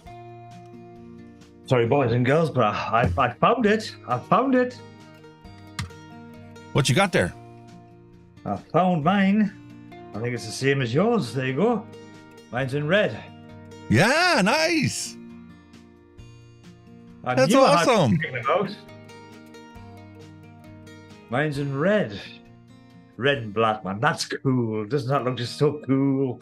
Yeah, it's exactly the same inside. I just get me bottle's different. Like I've got like a clear white bottle. You know, that's probably seen better days, but yeah, the switch and everything's exactly the same. Well, hang on. The 21-700 doesn't fit in there. Really? Hang on a minute. I'll just see if I can zoom in here a bit. No, that's out. Hang on. Let's see if I can zoom in to just see if you can see it. It's a similar switch, exactly the same, pretty much. Yeah, it should be the same device. Yeah, it's exactly the same. I knew I had one. Oh, I'll zoom it back out. And getting this Yeah. battery in here, man, was that tight? Oh, they are. Is it? It's a 2700, isn't it? Yeah, 2,700, not 21-700. Yeah. No way a 21-700 would fit. I had to pull it out of the other pulse, the one that's got the mod built into it, Yeah. because that one does take the 21-700 or 2700 or 18-650. But seeing that, you know, you see that screw may come, that's never ever come loose on mine. Like I must admit, but it's very rarely that I use that, to be honest with you. But I mean, like I say, I've had this for a while, and it's never been an issue. That screw has never ever come loose. So you can use a 2700 or an 18-650 with the included adapter. That's pretty cool. How about, what's this pulse like?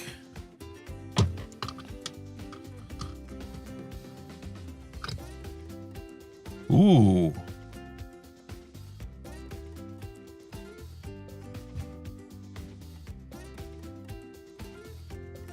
It's one of them 3D printy things, isn't it? It's very light and Oh, yeah. plasticky, as they say. You know, there's no weight in it at The all. battery is what all the weight comes from. Yeah. I don't think I used as a squonk, you know. I just think I'd use as a dripper. I was quite happy to They do use have it marked. That's nice to see.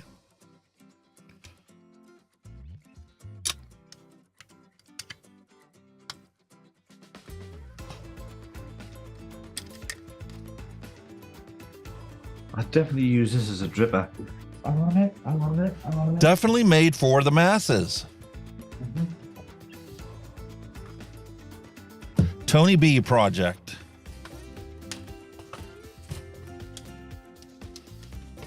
Also included in the package, we have our usual spare grub screws, a tri-tool. We have a replacement pin, but no coils whatsoever.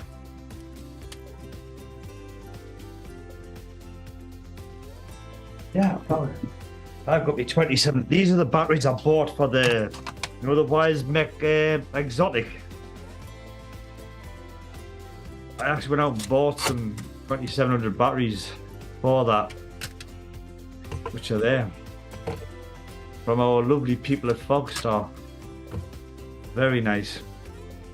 Did you rewrap them or did they come like that? Oh, they actually came like that. Fogstar. They're a massive, massive battery brand here in the UK. You know, they do quality stuff. Fogstar are very, very popular. Well, You'll have to pardon me for a moment while I try and dig out some coils to throw in this thing. yeah, you've got to build accordingly, mate. You're on a mechanical. I was going to throw this battery in mine. I'm not squonking it, but I'll see if I've got a... Let's have a look. I'm just trying to think what build I've got on this. It's a high one, I think. There you go. Yep. I think it's I think I'm about 0.14-ish on this build I've got in this in my little Valhalla Mini. Oh, God, I love this RT. God, I'm telling you, man. You need to go and buy one of these, Alex. You need to go and get one of these. I'm telling you. What's that? The Valhalla Mini RDA. You need to get yeah? You need to get one of them. They are absolutely out of this world, man. Best RDA of last year in my eyes. All day. Valhalla. The Valhalla. Just taking a look at some aliens I think I can throw in there. Yeah. All right. So today the coils for this are going to be from a Geek Vape 6-in-1 coil pack.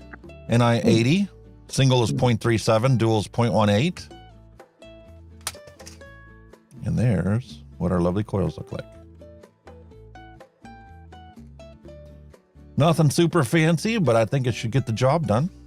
Of course it does. Yeah, it has to be, you know what I mean? I've got on this. I can't remember what I've got on this Valhalla. I've got staple staggered fuse claptons in this one. That's a mouthful, isn't it? Oh man, is that tight.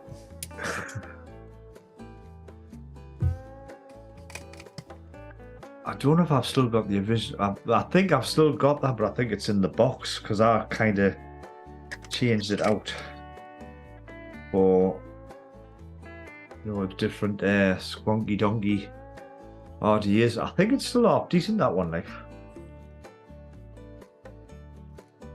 Just 2 openings. Simple design. Should be more than enough airflow because of the diameter of that, as large as it is. I think it is quite airy, that one, if I remember correctly. Well, that's all right. It may be airy for me, but it may not be airy for you because obviously I like a bit of a restricted draw. So I kind of, you know, it might be just Space Turtle 1. Hello and welcome. Hello, Space Turtle. How are you doing? Yeah, it might be up your street, but it, you know, it might be a bit airy for me. Let's take a look and pull that chuff cap, swap that out.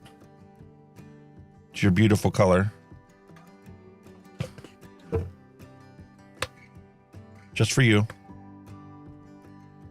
Yeah, Ian Thomas, that's a good point. I did hear about it. I mean, I've never really had much bother with mine, but Ian Thomas said he used the pulse for a fair while, but lots of people complain about the voltage drop on it due to the breaker switch.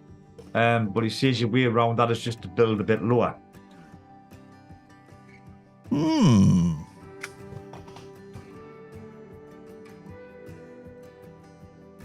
But I kind of build for a single battery, and I'm around about 0.15 mark-ish. I've had it down as low as about 0.11. I think that's the lowest I've had it on a single, and that was more than enough for me. But I like to get about 0.15 or slightly above.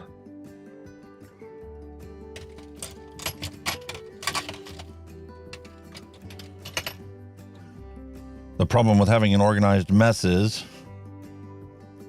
you know where everything's at. You just organize things and it's like, okay, where's this at? I got to reach over there now. It's not over in front of me. All right, I'm so sorry. how low are we dropping this thing in here? And what do we have to deal with? Like I say, I'm sorry to pee on your parade a bit, but this on this pulse is just tremendous. I love this RDA. My God. That's fantastic, though, that, you've got something that works really well.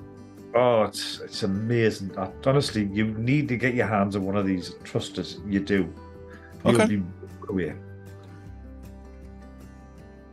I will have to do that. Simple reason, it's bottom airflow and it works. It's the air holes are up a height, but the actual it just hits the coil the perfect angle, man. It's God, everybody think I'm gonna have some kind of orgasm over here that we have going on, but honestly, that is an amazing RDA. I can't stress that enough. Holy cow, that is deep. Oh, aye. 8 millimeters. That goes a long way down that, like mine. How about the positive side? It's got to be taller because you got to put an insulator in. Or maybe just put it in loosely and just check your top cap. Make sure your airflow's kind of hitting it. You know what I mean? It's a bit of a weird one. All right, so 6 millimeters would take it to the deck.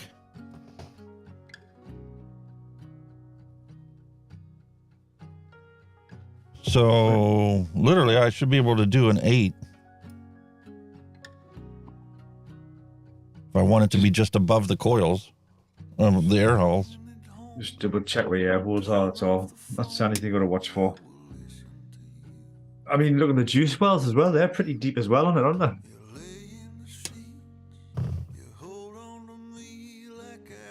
That thing's just built for power.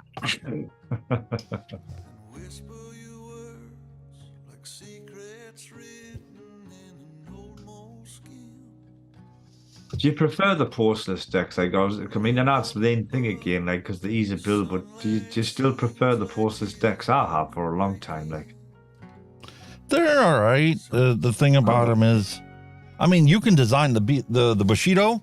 I love the fact that it's designed with notches in the deck, so your coil is always perfectly placed. Yeah. But I've come to find a lot of these manufacturers didn't think of that whenever they built this. You know, use this to make it to the maximum allowable height.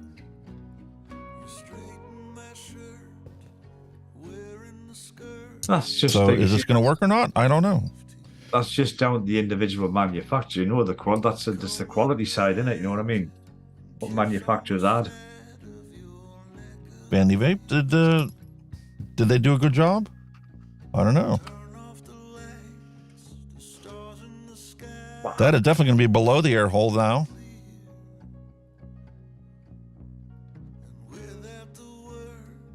And that's with it resting on the deck. Yeah, you want to be up a touch higher.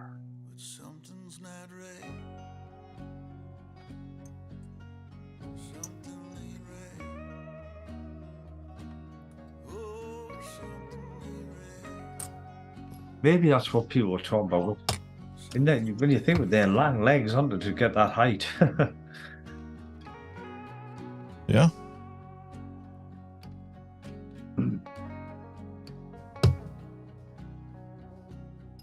It doesn't look too far away there, does it?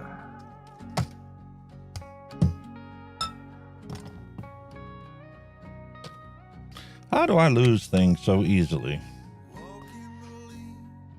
Let me just drop them straight in. You're not alone with that one, mate. Honestly, I can put something down under my nose and I'll still not find it. That would be an incredibly tall. Look at those leads. I think that's probably a touch too high, maybe. A touch of it.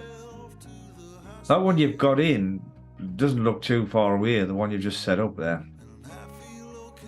Listen, I cut them to the maximum that this coily tool cuts it to, which is 8 millimeters. All right. And I had to lift them up off of the deck. That's a lot.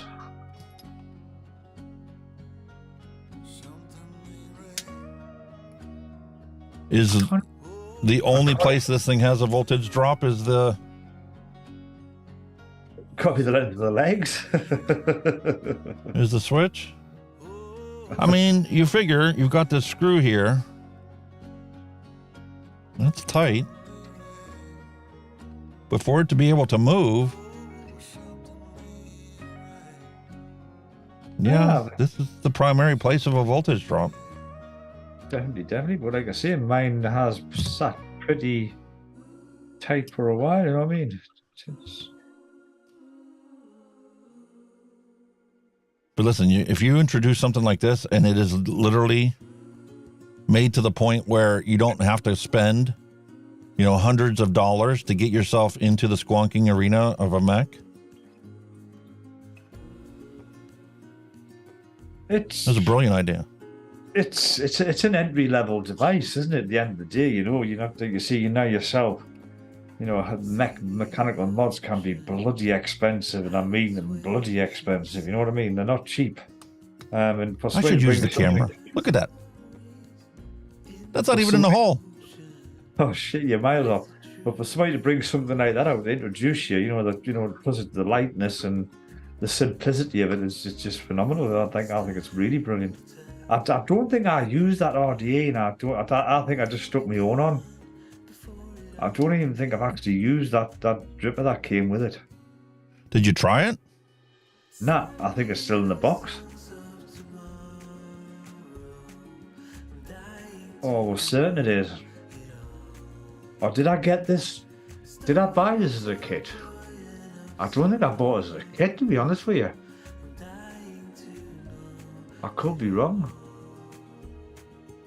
But looking at that deck, it rings a bell, so that's why I'm more certain that I've got it.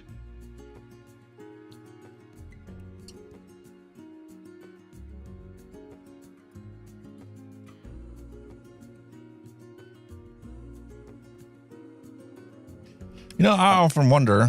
I think the reason I didn't use it because I think at the time I might have been reviewing an RDA and I was doing it, and then I was using it to test the squonking on it. And I'm just wondering if that's why that just kind of got put aside and never got used. That would make sense. I mean, by all means, folks, you don't have to use that came with it. I mean, it works perfectly fine with other RDAs. It's if you've got a squonk pin with an RDA, it'll work absolutely fine with other ones.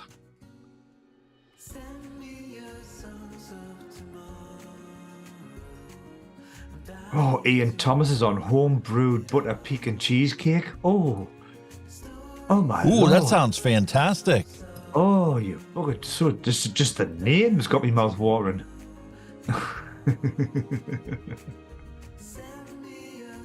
Sorry guys, we haven't been keeping up. We do when he's doing the build, we kind of sit there and go, ooh, what's that? And we totally forget about you guys. I do apologize. We'll get that engrossed.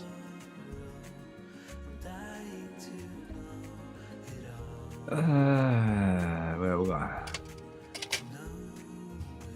Right. Dusty County Road is on a strawberry milkshake for him, and the wife has blue raspberry. Ooh.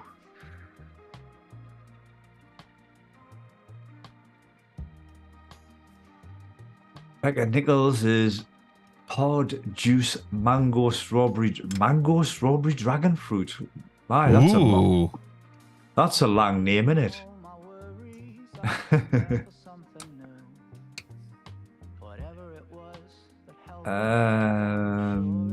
Also got some pink lemonade flavor. So it is heating, it's just not glowing.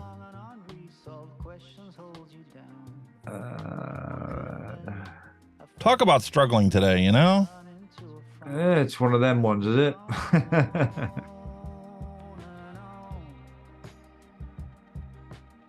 Being a right old pain in the rear end, eh?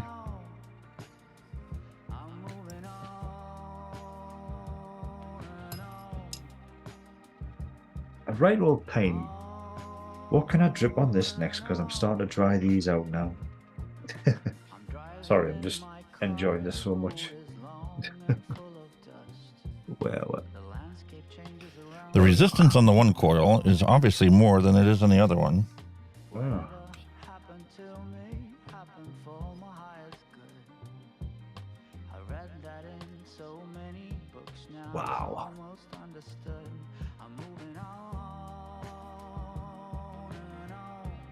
What is And the I'm not resist- even on camera. What is the resistance on this? I've got to check it again because it's bloody fantastic on that one battery. Let's have a look. I'll put it on here, see what we've got. Let's have a look.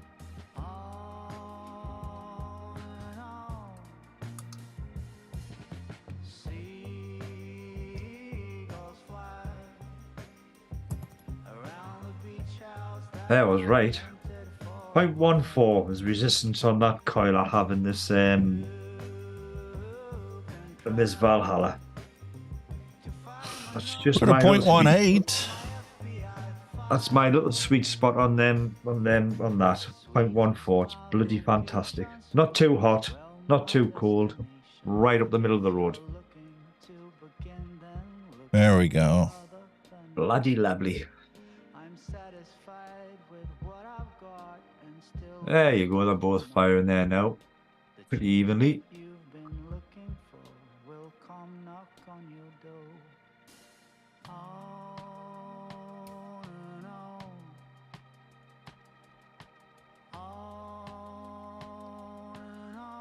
Oh, that's awesome, man.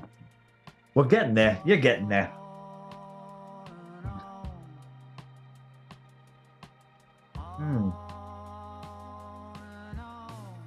Good enough. What drip? Good enough for government There work. you are. There you go. Bob's your uncle. So Bob's your uncle. Bunny's your aunt. now it's time to finish our retro vape series with our first two on the Aspire Cleito. Oh yeah, that should be nicely soaked up, yeah. 50 watts to start with. What's the resistance on that coil again? Point what? 0.15. 0.15, wasn't it? Probably 60 to 70 is where it should be run, but I like to break them in a little bit.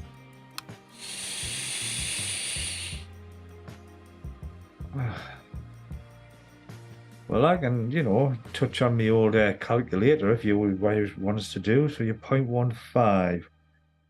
Where's my little calculator gone? Where are you? There you go. What calculator resistance is not 0.15? Calculate. 60 to 70 is what it calls for. Yeah. This calculator is going off a normal coil. It's not going off a sub-ohm coil. And the wattage is ridiculous. For 0.15, it's starting at 86. So that's not a sub-ohm coil.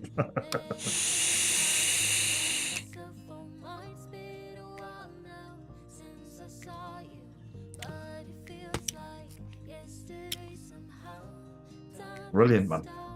So how's that? How's it taste to you? What's your verdict on the old Cleito? I'm trying to get the flavor to match what I expect out of that juice.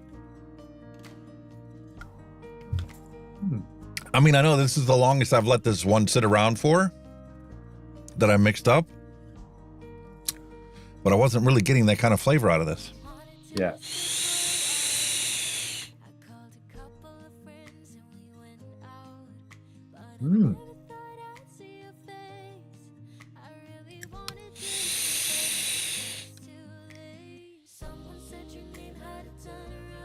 Kind of whistly too. Close the airflow a little bit, see if that fixes it.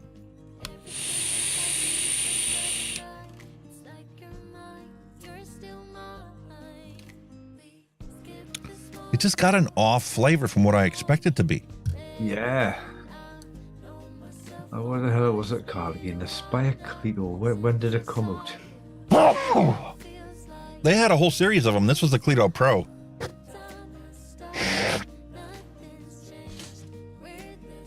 I can get out the original Cleito for next week if you want. Yeah, it'd be interesting.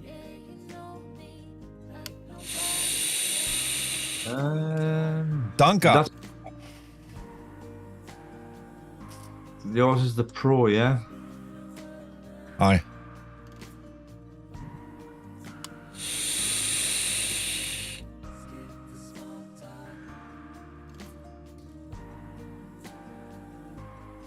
Where was it? That's at 70 watts.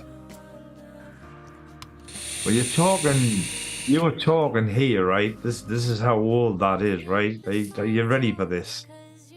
You were talking 2015. That's the technology you're talking there, mate. 8 years ago. That's 2015 technology you're vaping on there, mate. It shouldn't be an issue with this recipe, though.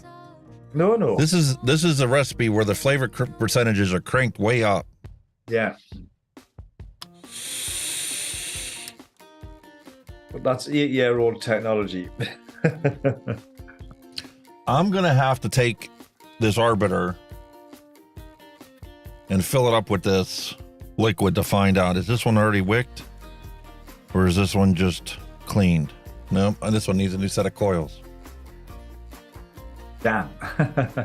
I reached out to a coil builder that had gotten a hold of me a while back and haven't heard back from him.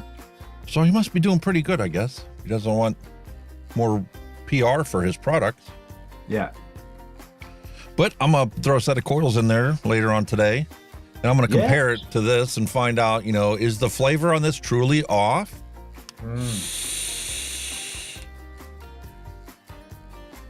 Or is this recipe something that just didn't age well? When you first mix this thing up, even a month later, this thing is fantastic.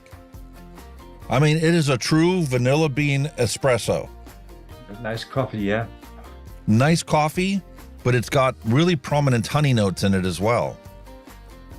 Got you. So it's just abstract enough to go, what is that? I'm expecting a vanilla bean espresso, which should be just vanilla, cream, and coffee. Yeah. And this is just so much more than that now. And it's like, even the honey is skewed. Very odd. It's an off taste. Nah. Like you said, maybe, like I said, the size of the coil in that device, maybe it was just a cloud chucker rather than a flavor banger. You know what I mean? Yeah, that's a possibility. And in that kind of era, 2015, your cloud chuckers, flavor-wise, wasn't the greatest, were they? They weren't concerned about it because they were chucking so many clouds that they got flavor out of it anyway. Yeah. But like I said, now it's truly a question of, is it the recipe that is the issue? Might not be. Might not be. No, wait a minute. I know why this isn't it. Because this is our random recipe that I filled it with. I didn't fill it up with this. I'm like, wait a minute. The color doesn't match. I'm getting some off notes. I'm like, and the more I vape it, holy moly. there's like a pineapple note to this and a coconut. Well, that would explain. Like, there's No nothing strawberry whatsoever. That would explain that recipe. I'm like, the color doesn't match. This doesn't taste like that. The honey isn't there. It's some off flavor. What flavor is this? Yeah. It's not what you put in it. That's what the flavor is. It isn't what you're expecting because you didn't put it in.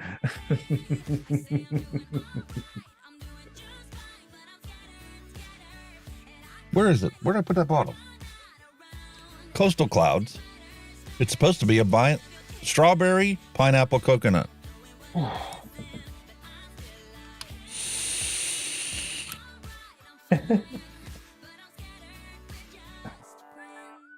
And it's throaty. Really? All right. Plan B. Flavors. When he sent me the first package, not even the first package, second package, Yeah. he included this Freemax Onnix too. Ooh. And he was saying, this thing because we were having the conversation about the Oxva device and how I was like, you know, the flavor on these new is just unbelievable. And he's like, how's it compared to the Onnix? And I'm like, listen, I never had a chance to review the Onnix. It's just something that I don't really know. You are now getting lots of smileys because of what you've just done there. Do you realise that? Emojis, you're getting quite a few of them. Now you're sitting Listen, for decades I've been a DJ, and I'm all about, you know, doing things for the sheer value of entertainment. So if I can screw up on camera for your entertainment and you leaves you with a smile, it is well worth it. Definitely. You'll have to put that one in the video of the rerun, you know, where you fuck up. Oh yeah. It goes down well.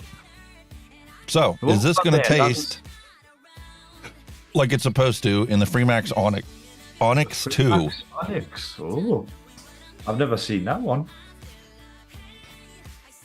Looks very elegant, doesn't it? And sleek. Sure is. Nice, simple. Have a button. No screen.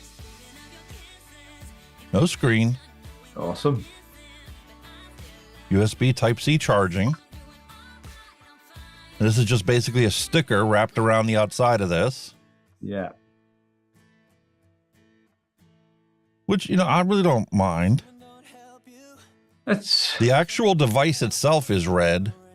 It's an anodized aluminum, looks like. yeah.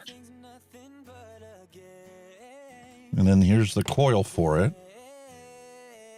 Sealed pod. Oh, it's sealed. Oh. Well, it's Yeah, right. sealed sorry, as a non-replaceable coil. Yeah, I've got you.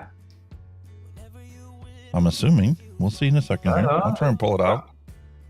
That looks like it's gonna pop out, surely, doesn't it? Oh, it does. Yeah. It sure does. You know, I do 12 like to 18 watts. I do like a bit of Freemax stuff, you know. The stuff's alright, you know. Yeah. 0.8 ohm, 12 to 15 watts. 0.8. Ooh. That's a nice fine mesh in there.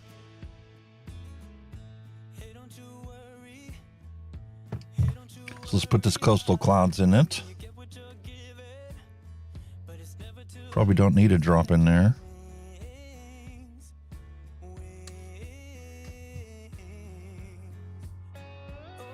Holy moly, that's so good. I'm glad you like it.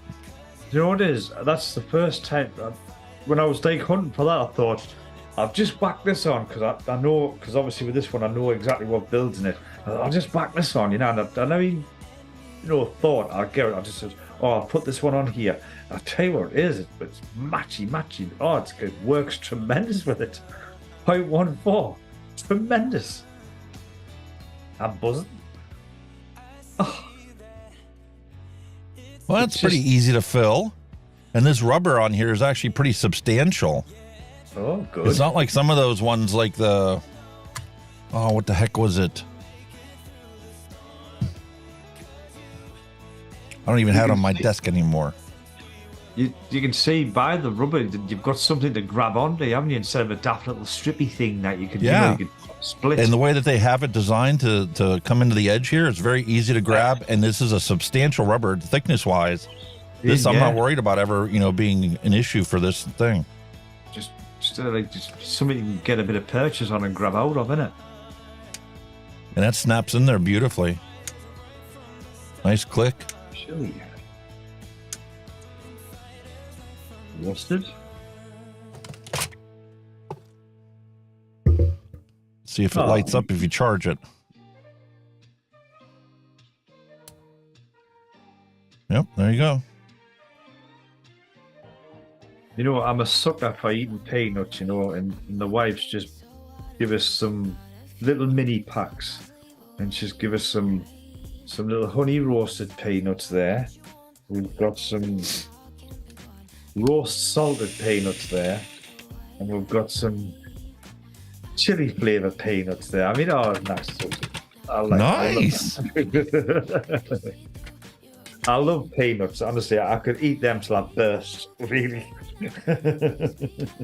Also included in the packaging, got a spare coil.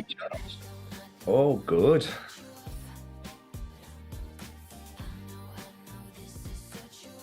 Not the same Come one, on, or is focus. it same resistance, or is it different resistance? This is a 1 ohm coil. One. Ooh. That will last forever because you're going to be vaping that about 12 watts, aren't you?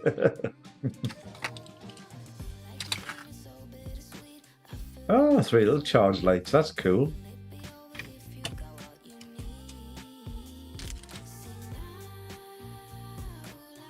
Charging 3.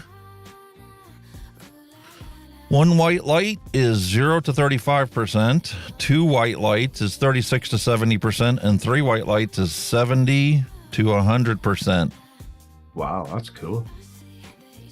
They all lit up red when I plugged it in. Yeah, it must be up there.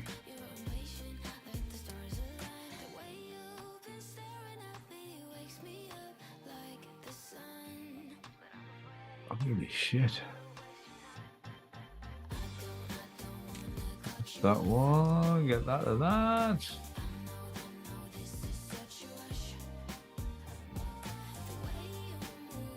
Where was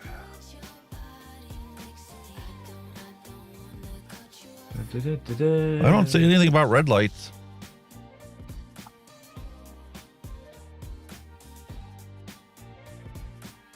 Just white lights and blue lights. Base Turtle said he tried Pacamama Pink Mango today. Not good. He can't Oh, taste yeah? anything but the sweetener. And it was WS23 person shrugging. Pacamama Pink Mango. That sounds like something my wife would really be interested in.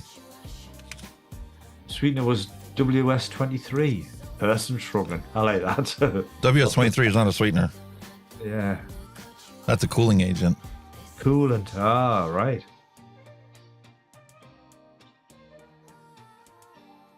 Ooh, well, coolant, if there's too much of that, it just wipes everything out, so...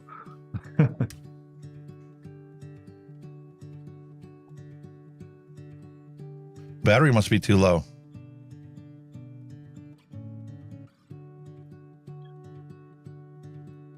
Having a flash there, like, is it? Yeah.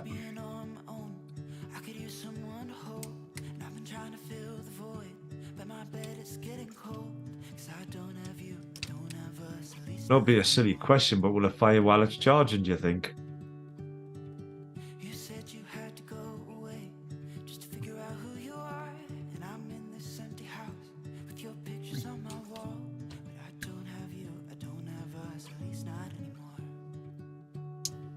They're here, says Uncle Chap. Okay, we'll have a look at that.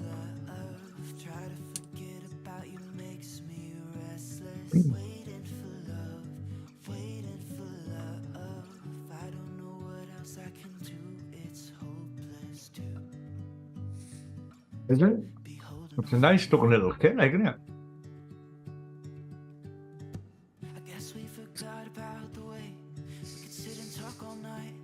Probably should have waited longer on that. I was curious to see if it works, and my curiosity got the better of me. I don't want to toast the coil before I really have a chance to use it.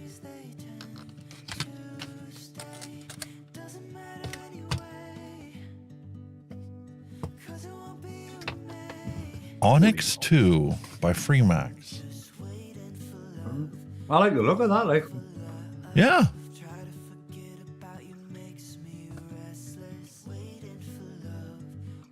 Here's the specifications for you. Coil resistance options. You can get a 0.5 ohm, a 0.8, a 1 ohm, a 1.2, and a 1.5 ohm coil. Wow. Aluminum alloy. is the body. Yeah, anodized red aluminum. And like I said, this is just a sticker that's on the outside of it to give it the graphics, so it's not like painted on or anything. That would be a sticky thing. And it's only just across the front here, like a panel that was slid in the manufacturing process. And then same on the back. With the outer edges, this is just aluminum.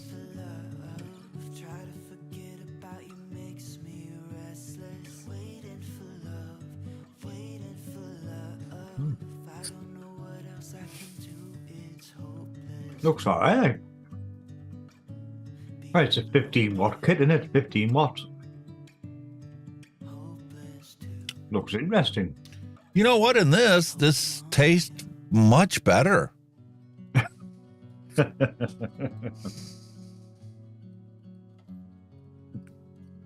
Much less vapor production.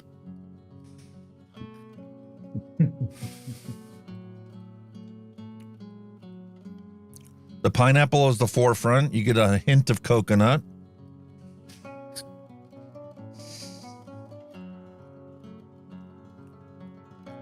But I'm not really tasting the strawberry, but then again, it might have to do with this beer that I have with the cherry. You're killing it, what? Oh man, that cherry is so prominent in that beer. Oh, yeah, good. Let's see how it pairs with coffee.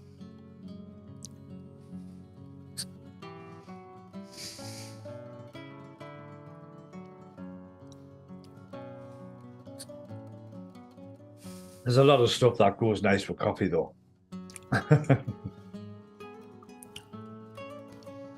The flavoring in this is just not that potent.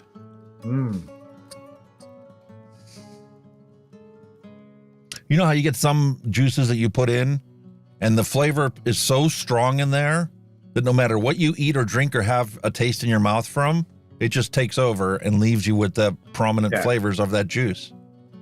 This isn't one of them. This is a subtle flavoring. Just a subtle tropical blend. Wow. Hi and welcome, Sean Lynch. How you doing, buddy?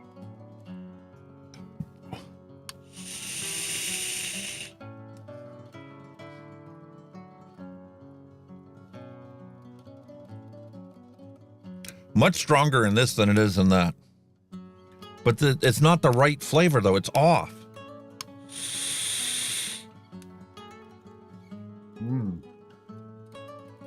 Then again, these coils have been sitting around for a long time. I don't know if the material, the metal of the mesh oxidized at all.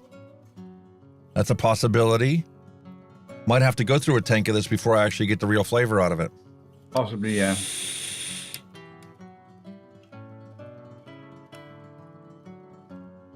I don't know. They're both something I'm going to try. But if you put the right I have a feeling flavor, my wife might steal this one off of me. Oh, she'll love that. Hang on, I'm dropping shit all over the place here. Nothing to mess with. Everything just works. That's what you want, And isn't that's it? the Freemax Onnix 2. Size comparison. I don't know what happened to my original X-Slim. Dusty Country Road, you still here, buddy?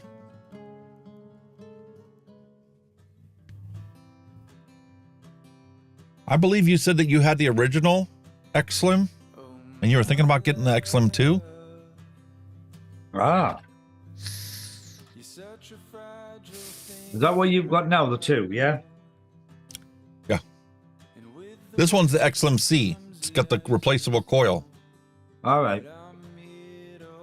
It's not a, sealed pod where you can't change the coil. You got to just dispose of the pod.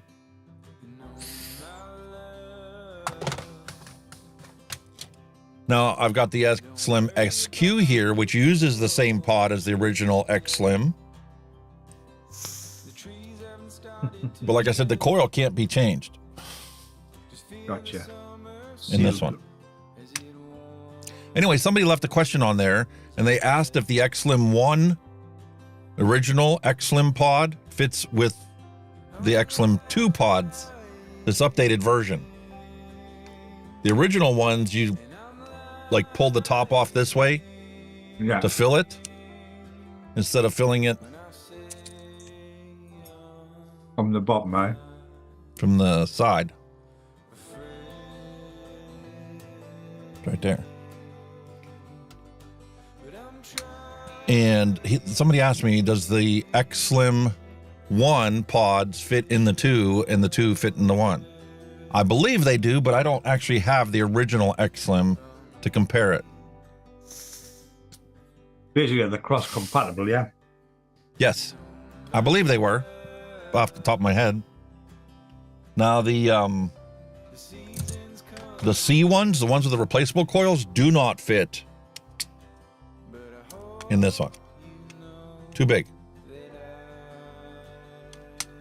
And this one's too small to fit into the X-Slim C. Right, yeah. But the flavor on this is just banging. It's just unbelievable.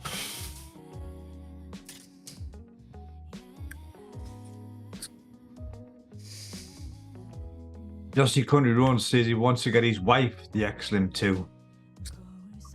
Okay.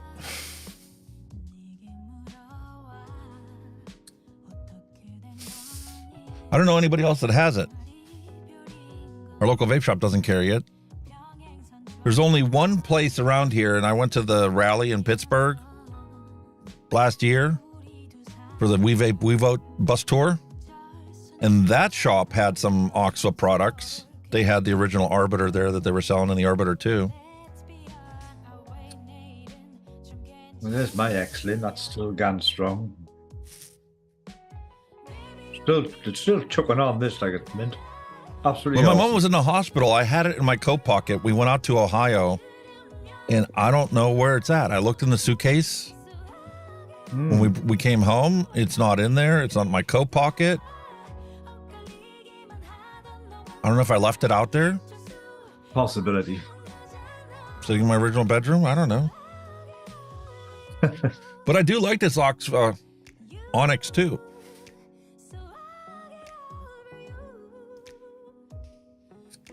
I kind of wish I still had the original juice that went in there to try it. My wife finished off the bottle. So I can't do a side-by-side comparison. But the flavor on this one is much better than the flavor coming from this cloud chucker. And 8 years technology. And in here, it matches the profile that is here, minus the strawberry. But that just might be me right now.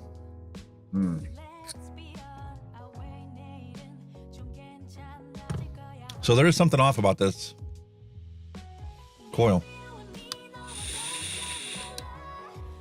Well, I am going to.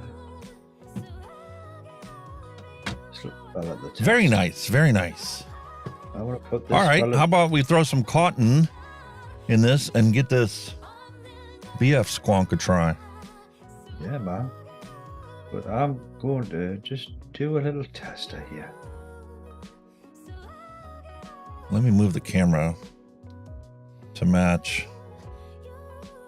There we go.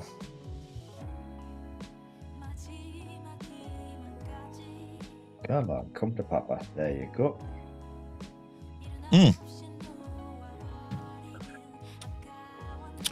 What a flavor cleanser that coffee is. Oh, it is.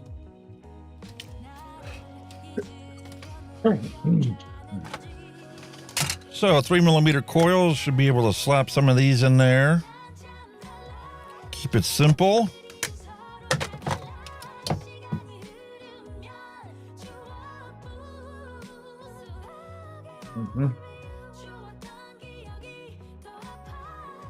Ooh.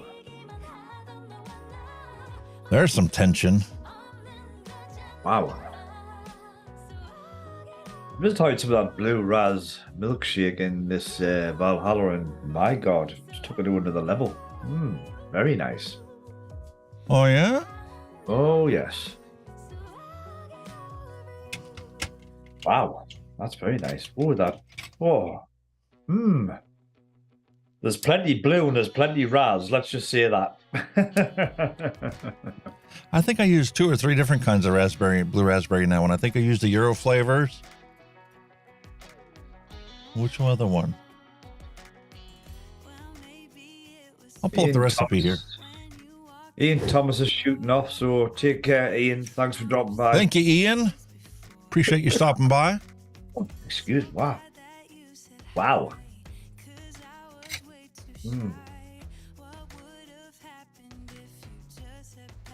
That's very tremendously nice.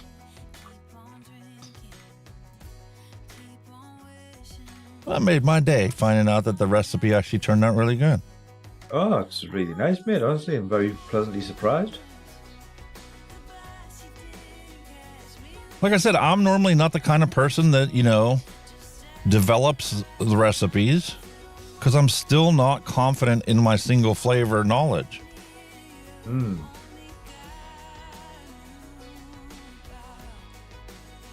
Well, no, but like at the end of the day, you're taking a recipe and changing it to more or less how you like it rather than, you know what I mean? Yeah.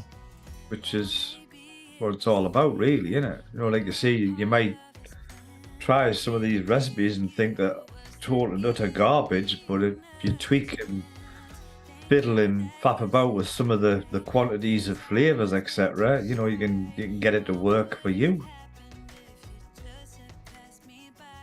I like these wells. They're bigger than I expected them to be. Oh, they look like they're deep, them guys. Yeah.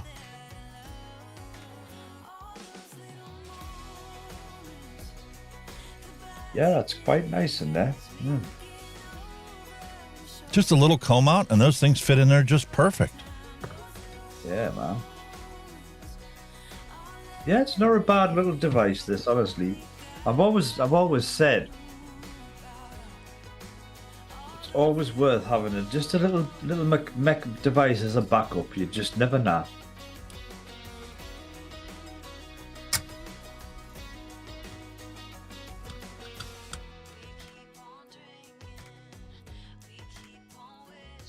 Definitely got some tension on that 510 pin there.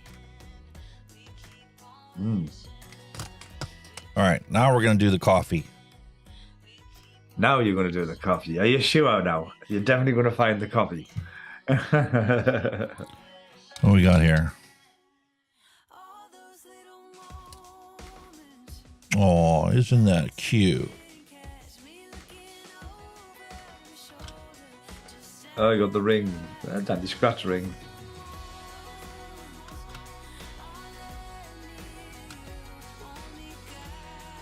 I'm a practical person. Scratches come part of the job. Yeah. It's kind of like scar marks on a pickup truck. Well, this is it, isn't it? Listen, you got the pickup truck to do work. You didn't get it to be a pretty boy out there driving around in a big truck. You've got to get a bit battered and bruised, yeah. Yeah. So if it's got some scars on it, well, that means it's been doing some work. Exactly. Oh, we get that over here all the time. There's a lot of people that get their Mitsubishi things and they tart them up and then they thought, well, it's a workhorse, not a friggin' Ponzi Posy truck. You know what I mean? Put it to work.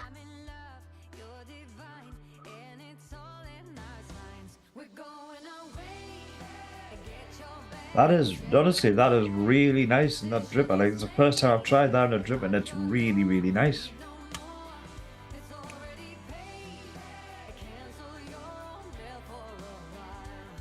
Oh, yeah, there's a nice notch for it to fit into.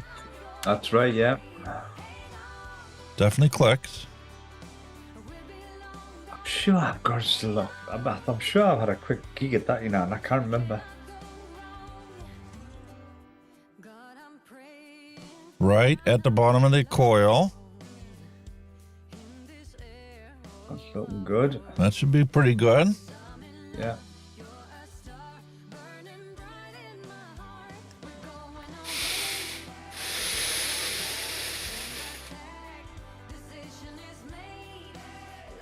That's what I was expecting to taste. On that last device. Is that airy enough for you, that one, is it? Little too airy. Yeah. Cut it down just a hair. Them holes are huge. You could probably prod something through and adjust your coil through them holes.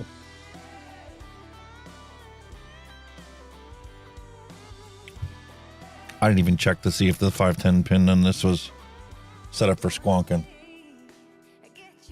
I'm like, do I need to swap that out? Because that bottle is getting filled right now. Yeah, you could still drip. I mean, you know, that means squonking. I haven't done it for a long time, but I'm terrible for squonk because I always overdo it. I have it coming out of the air holes, man. I'm ridiculous. And look at that. They actually have the bottom of the straw cut. An angle, yeah. That is awesome.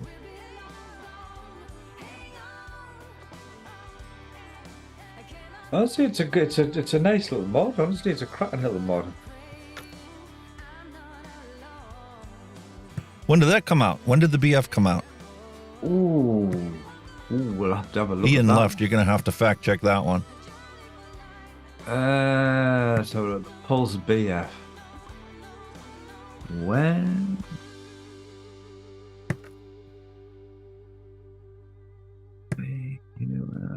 That's wrong spelling. I've learned do not overfill your squonk bottle. You put the straw in there, you got to have room for that to fit in.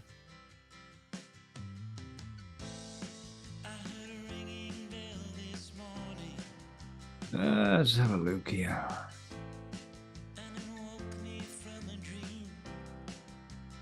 We are looking 2017. For the BF? That's when that was out, 2017. When did the original Pulse come out? Ooh. Is that even later than that?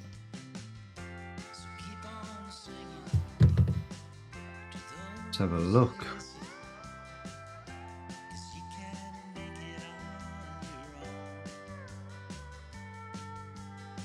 She doesn't want to go in the whole way.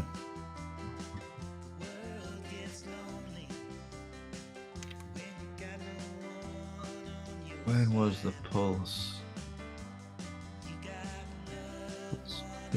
Pulse. Pulse 1. Let's have a look here. I'm trying to get a post here.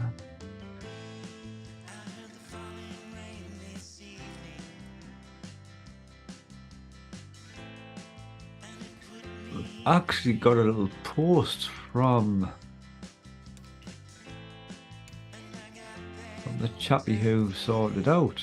It says, hi everyone, I have released the first beta version, beta 1 of my mod Pulse. Been working for quite some time and it's actually a long more blah blah blah blah blah. And that was 13 years ago, which was 2009. Wow. Really that old, the first one? Jesus, 2009.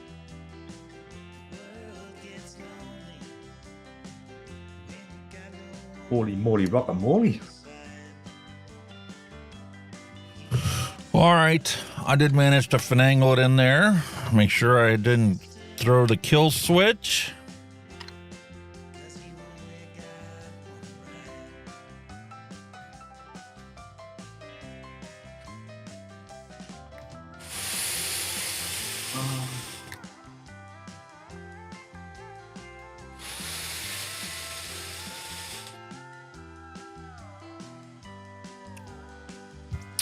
A little underpowered for that build I have in it.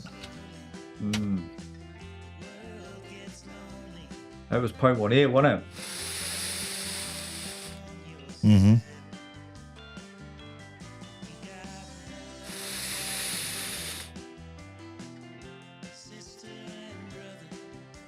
No, but sometimes that can be advantageous because then you can take a deeper long hit, you know what I mean? You can just... About burning your ass out. Yeah.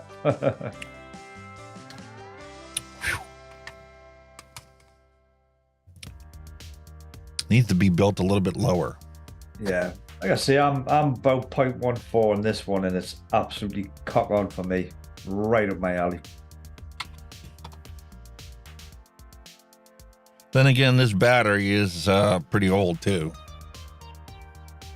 Out iJoys, my God.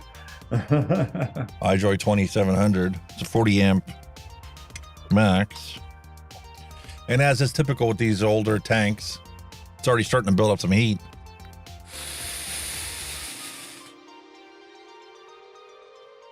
But it's a nice little vape device. I mean, that's what I'm saying. For a general all-round entry-level mechanical squonker, it's brilliant. I think I like it. I love it.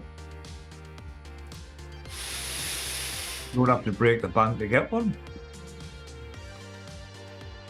I kind of wish it was capable of using a 21700 instead of a 2700.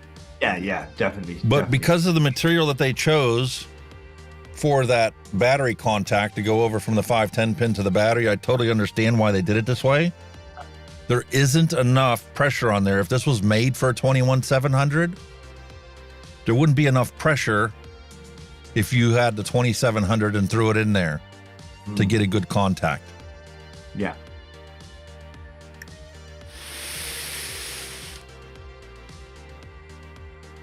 But that's a nice little device. I mean, at the time as well, I mean, there was a lot of single battery mech mods that just run up at the 18650 as well. So, that's just...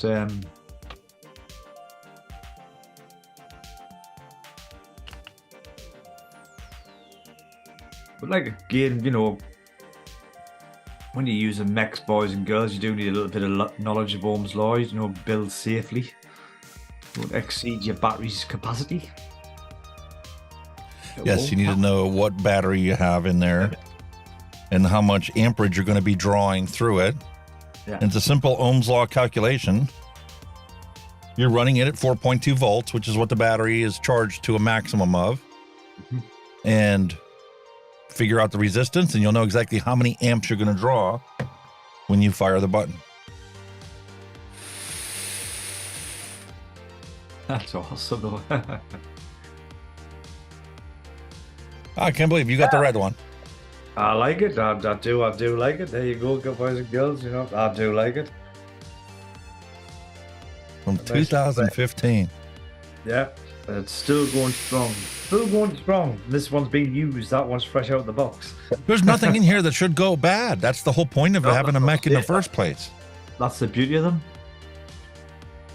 Keep them clean, and they'll work forever. Mm-hmm. I like that. And that vanilla bean espresso tastes exactly what I expected it to taste like. The thing is, as well, if you put in like an RDA that you like on there, that's a squonker, you'll find yourself picking it up more and more.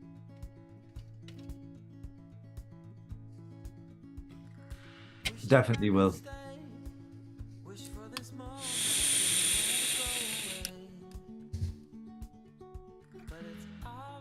Awesome little vape device, man. Awesome. It builds character. Build character. These old mechanical devices. Speaking of which, this week's new mod. Oh, what's he dug out this time? Dusty Country Road, welcome to the flock.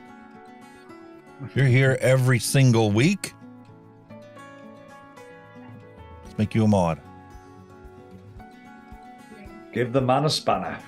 A woman a spanner. The person a spanner. Let's get... Dusty Country Road is a man, and his wife is the Mrs. in the family. Oh, very good.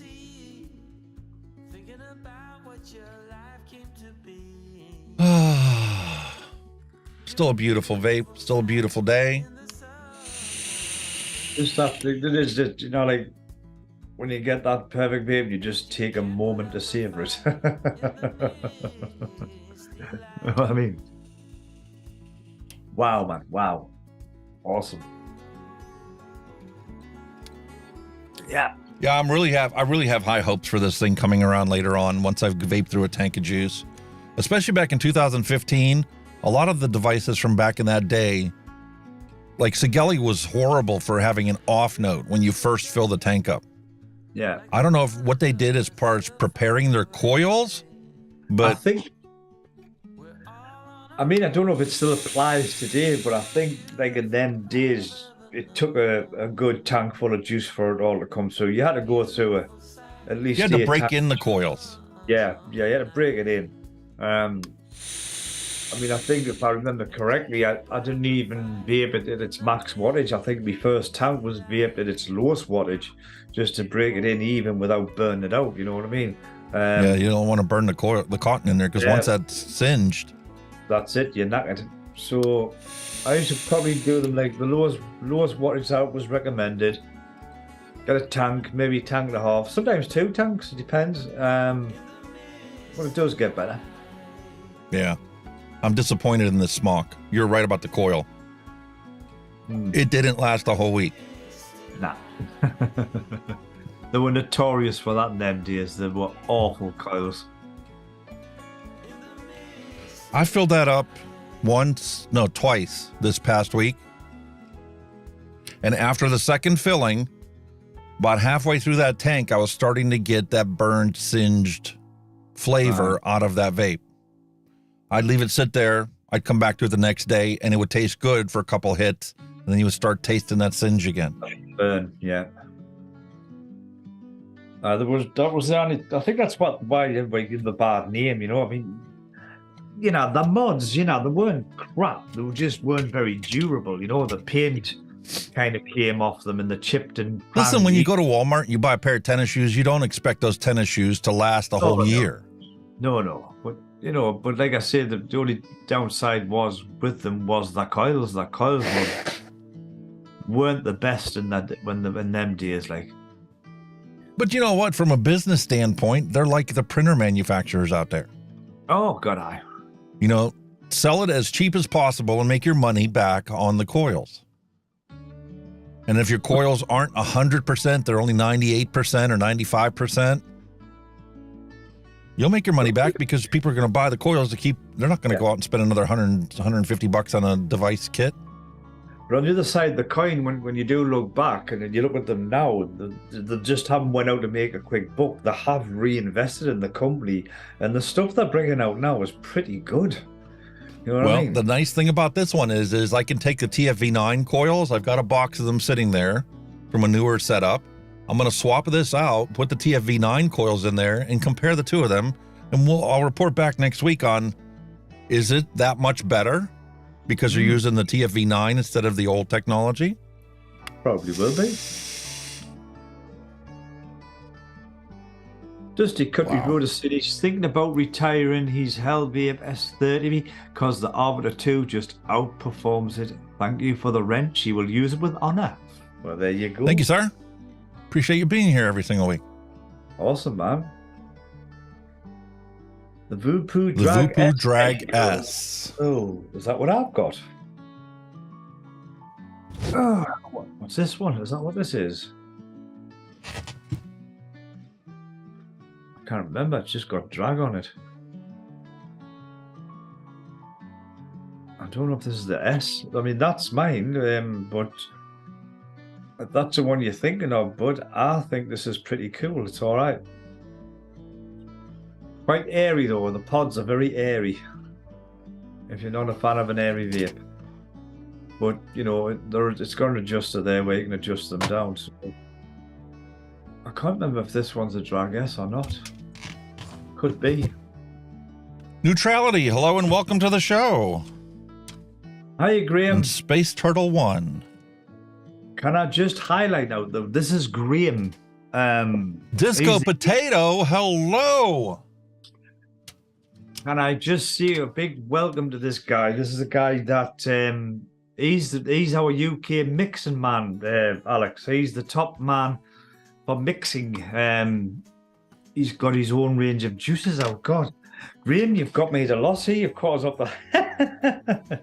He's an absolutely lovely, lovely guy, Graham is. Net Reality is obviously his name. He's got a Facebook group and he does everything on mixing and all that stuff. He's absolutely brilliant guy. Honestly, they do a show with VandyVapes every week, which is the UK mixing show. So these guys are like our version of the UK mixers, you know, they're the big show for the UK mixers. And honestly, they're an absolutely cracking set of guys. So they're very knowledgeable as well about mixing, without a doubt. And Disco Potato, I want to welcome her to the show. And Disco Potato as well. There you go. And throw a plug in while I'm at it for Fog Vapory in Brook Park, Ohio. Throw a link in there for that. Awesome, man. Awesome. She used to be on the 510 connection. That's right, yeah. With, man with a beard. I forgot his name now. He's my memory's like a bloody sieve. Who was it again? Where? Holy moly, man. The name's gone out of my head again. Absolutely gone. Hooked on Funk. Thank you, Graham. There you are. Hooked on Funk. That was it. Hooked on Funk. Somebody's got to keep me right out here, you know. Kenny, were you talking about Net Reality does the mixing show? Yeah, he does with VandyVapes. Well, Graham's one of the main hosts on that on the show. He's a cracking mixer. What channel do they host it on? I'm trying to find Net Reality's YouTube channel. The one I found on there matches his logo. No, he doesn't do YouTube. He's just on. He's got his own Facebook group. He comes under a different name. Graham, put some of your details in chat there for Alex there, bud. But it's VandyVapes is the mixing show. Gotcha. Look at the VandyVapes, and he's a co-presenter on that one. But his Facebook pages are Monkey Juice. Is it Monkey Juice, Graham, if I remember correctly, or Juice Monkey? I can't remember. It's something like that. And that's on the Facebook where he does everything. And he's got his line of juices or armor. Graham, I've done it again. Armor something. And there's VandyVapes. Yeah, if you look on his live shows, you will see Graham as Net Reality on there. There he is. And there's Net Reality's YouTube. There's Graham. That's our Graham. Yeah, Monkey on Juice. That's his Facebook group there. Monkey on Juice. And there be the show. Yeah, and his juice range it's Amatorium, his juice range. He's just recently, it was the back end of last year, mid last year or something. They've just released them, Graham. He's released his own juices. He's a cracking guy, cracking mixer.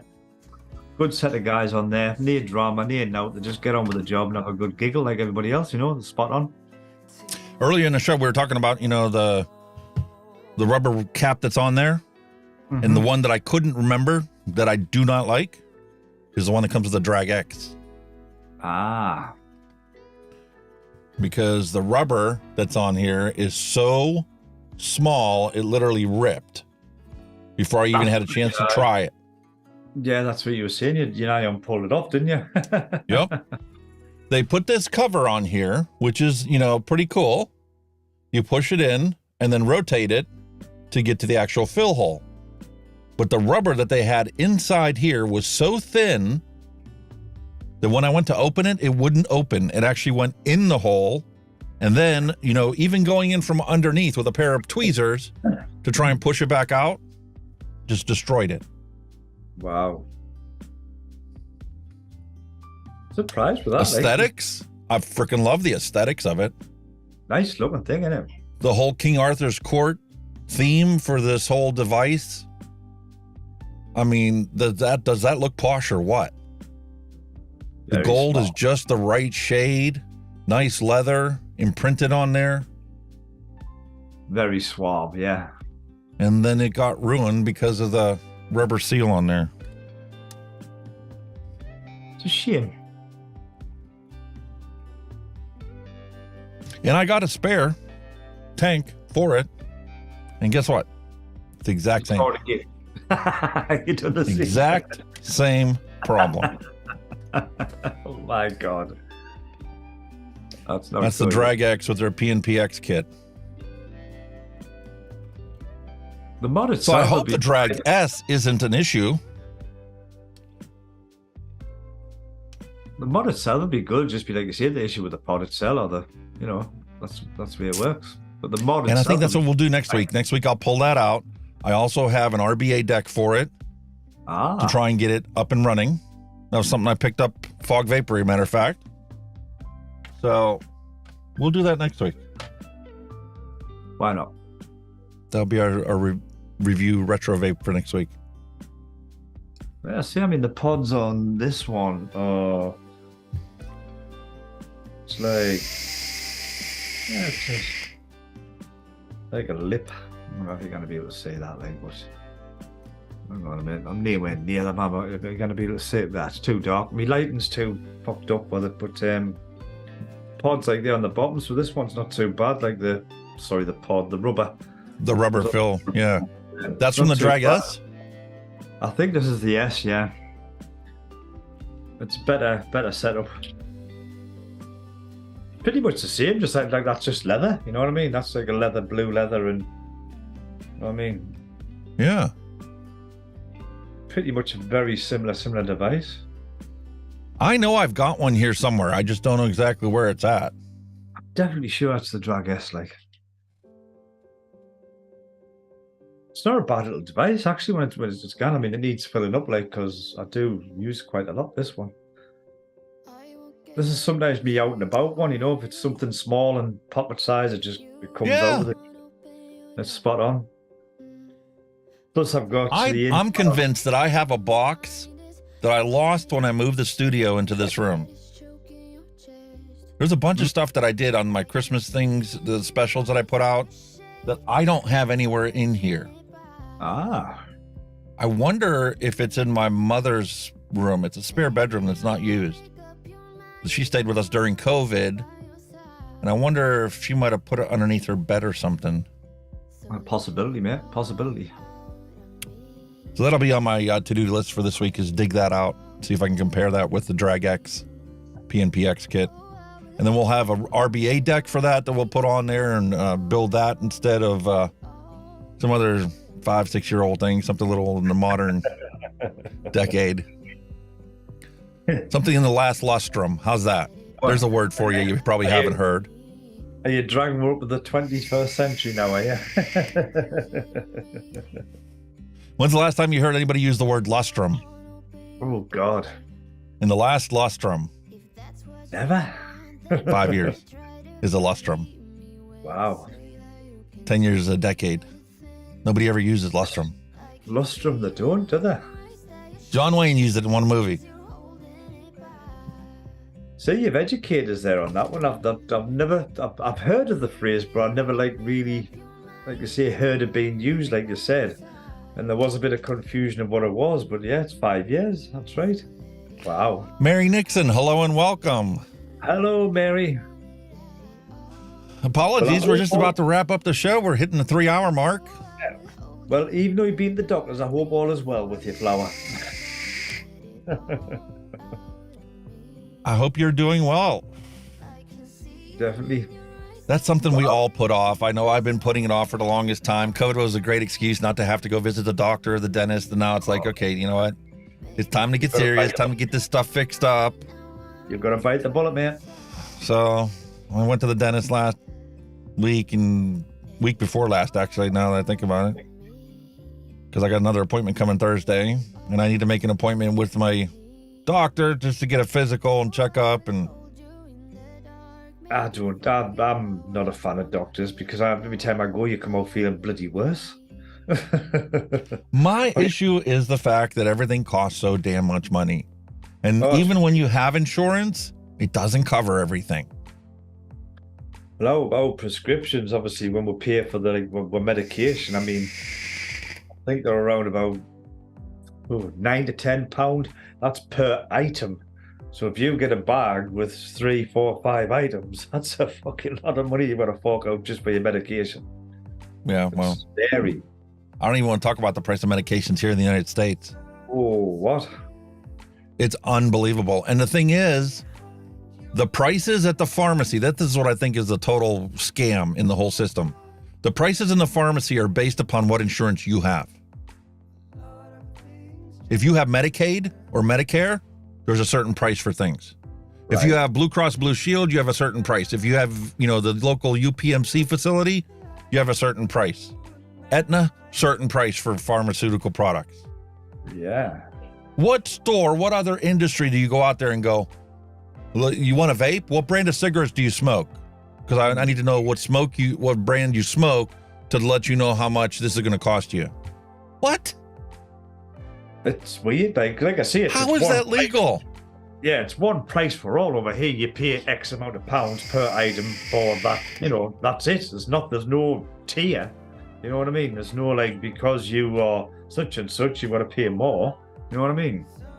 And if you don't have insurance, you can buy into these pharmaceutical plans that help cover the cost of medicine, which doesn't actually help cover the cost of medicine.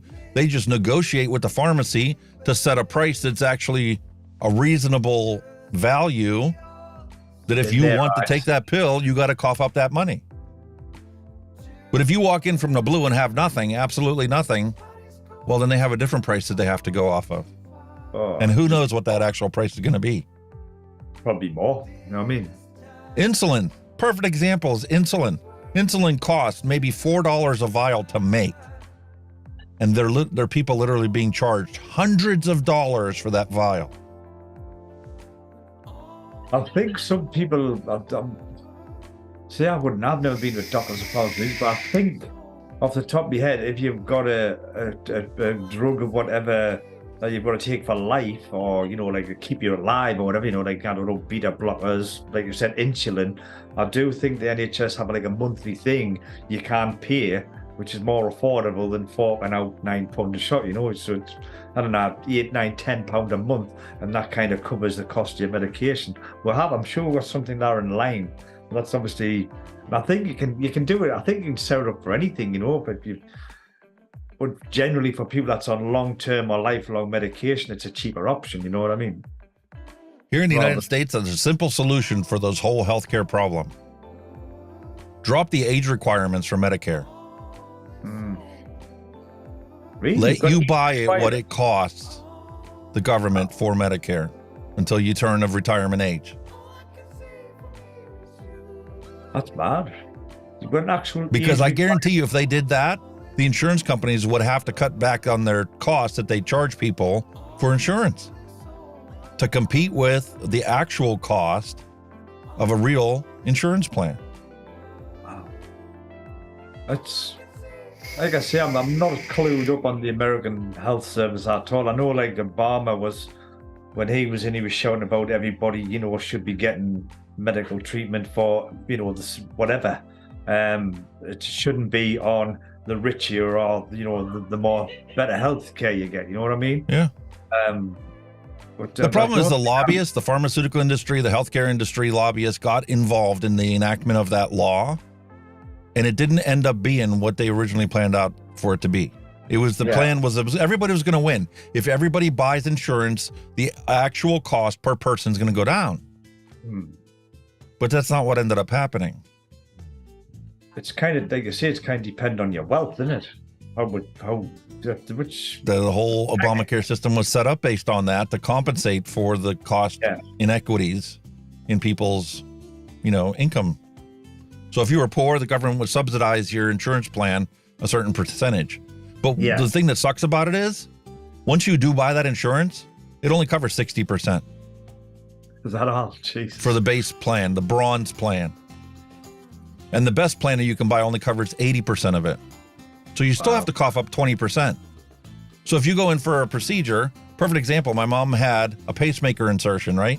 Was in the hospital for 3 days, had surgery to put the pacemaker in, plus the pacemaker. The hospital original bill was $56,000. Holy moly. For her pacemaker insertion. Wow. Because she had Blue Cross and Blue Shield, That cost is a negotiated price of $16,000. Still a lot, though, isn't it? $40,000 drop. So, because she's retired, Medicare picked up 80% of that $18,000 and Blue Cross picked up the rest. Yeah. The 20%. I think her pacemaker insertion cost her like $35.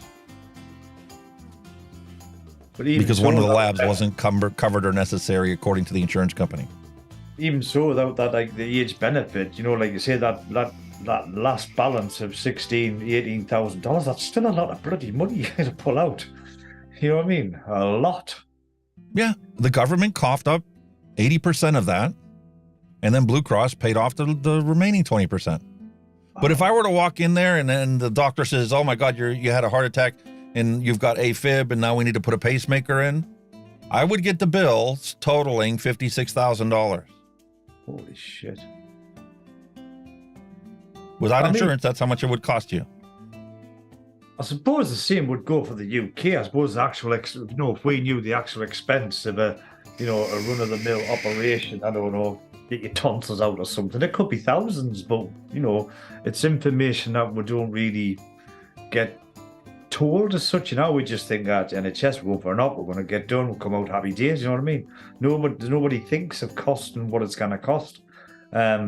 And probably that's why the NHS is on its arse, because the government's just ripped its kegs down for all them years, they've stripped it of everything. And, the true cost of, medical care is now coming through, and then the government are just not investing or funding anymore, and that's why it's all up in the air now, especially the staff, the nurses, doctors, underpaid, long hours. Ridiculous, man. I'd go move to the UK and, start running an ambulance again to get good health care. And, being a paramedic here for over 15 years, it has definitely left a bad taste in my mouth because I see what happens in the actual hospital and how many decisions are based not on what's actually wrong with the patient, but based on their insurance. Definitely, You have good insurance, you're going to get every blood test in the world to make sure that we get it 100% right. Exactly. You come in, the doctor's going to look at you, ask you what's wrong, figure out exactly what's wrong with you. Then he's going to do one test to prove it, and that's it. Goodbye. Yeah. See you later. I think that the average person should get somewhere in between that. Without a doubt, I get it. Basic, medical health care shouldn't. I mean, what price can you put on a human life? You can't. But apparently you can. In America, the wealthier you are, the longer you're going to live, apparently. Well, yeah, and a lot of that has to do with what you eat and how you eat. And, when you're poor, you buy the cheapest thing you can buy, which is all processed foods that's made on an industrial scale, and they're not worried about nutrition.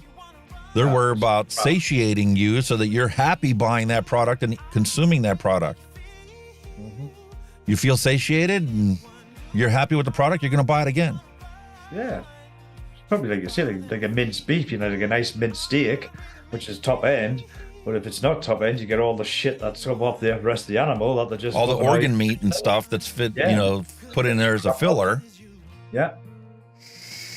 It's a shame how they put a price on that, you know what I mean? But like I say, where everybody's downfall is always somebody's going to make money out of it, isn't it? It doesn't matter which way it goes.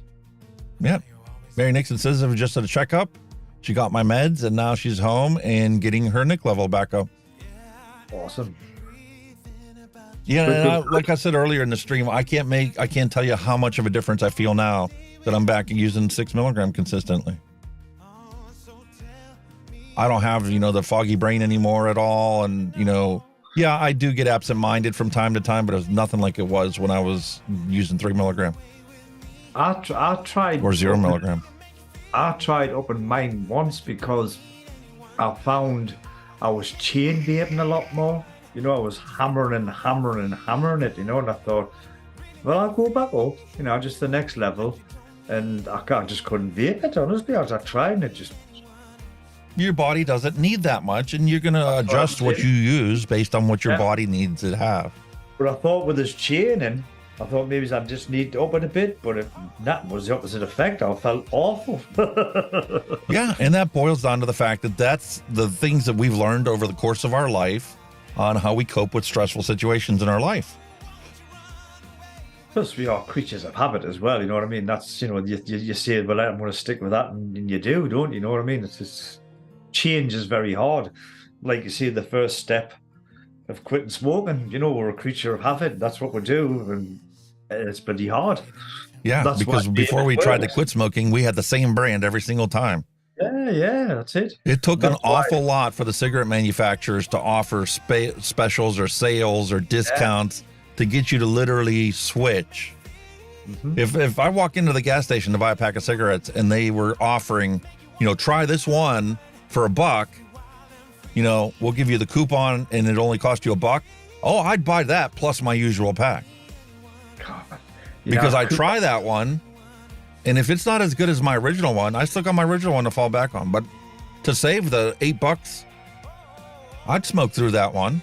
You've just actually reminded me, like when I was in the early days I smoked, you used to get a coupon in your pack of cigarettes and you used to save them, and then you could cash them in for whatever. That's fucking hell. Before they cracked down on all the whole cartoony things, I used to do that with camels.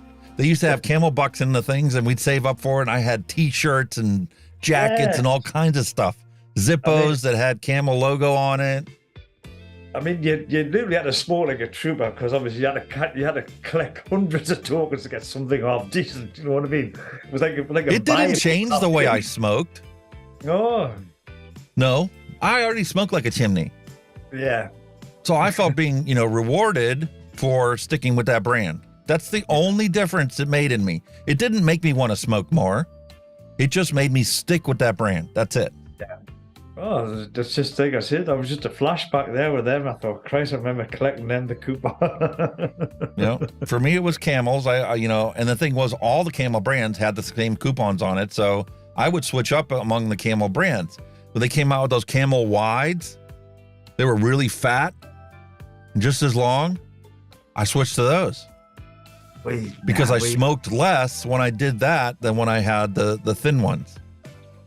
I think Camels just never hit off in the UK. They were absolutely horrible. I think in my day you had a lot of Embassy cigarettes. Embassy cigarettes were the dominant brand at the time. You had Embassy Regal, Embassy Number 1, Number 6. And obviously the infamous Woodbines, which were just a cigarette with no filter that just literally tore your lungs out when you took them. Well, the original Camels were unfiltered. Yeah, they just tore your lungs out. I could never smoke those. Oh God, no. No. I think that's how hand-rolled tobacco will come along for them. Filterless cigarettes, and you're like, Jesus. Yeah, and then I remember Winston advertising and pushing their marketing out there to say we have no additives to it. It's just pure tobacco. Bullshit. It was all marketing. Just like the science moms we talked about earlier today. It's just marketing. Yes, it got a valid point behind it. Climate change is real and it's changing. A perfect example is yesterday, 60 degrees outside, 40-mile-an-hour winds off and on all day long. No rain anywhere to be found. Yeah. And it's February. We're getting a bit of a warm hit at the moment. I think they were talking about it was going to be, I think today's top temperature in Wales was going to be something like 17 degrees. You're like, what's February? Where are you getting that from? Speaking of which. Where are they today? 12. It's cold up here. It's cold the day. It's been bloody freezing the last couple of days over here. It's been freezing. It's 12 degrees outside. This is February. We're DNRE plus. We're in the plus. We're still 3. You're at 6. Normally we're minus a bit, Yeah. If we were 38 degrees Fahrenheit, 6 degrees Celsius today, I would be like, okay, this is a typical February for a warm year. Yeah. I have never in my 52 years of life, on February 14th, had it be 50-some degrees outside. It's crazy, isn't it? 12 degrees Celsius.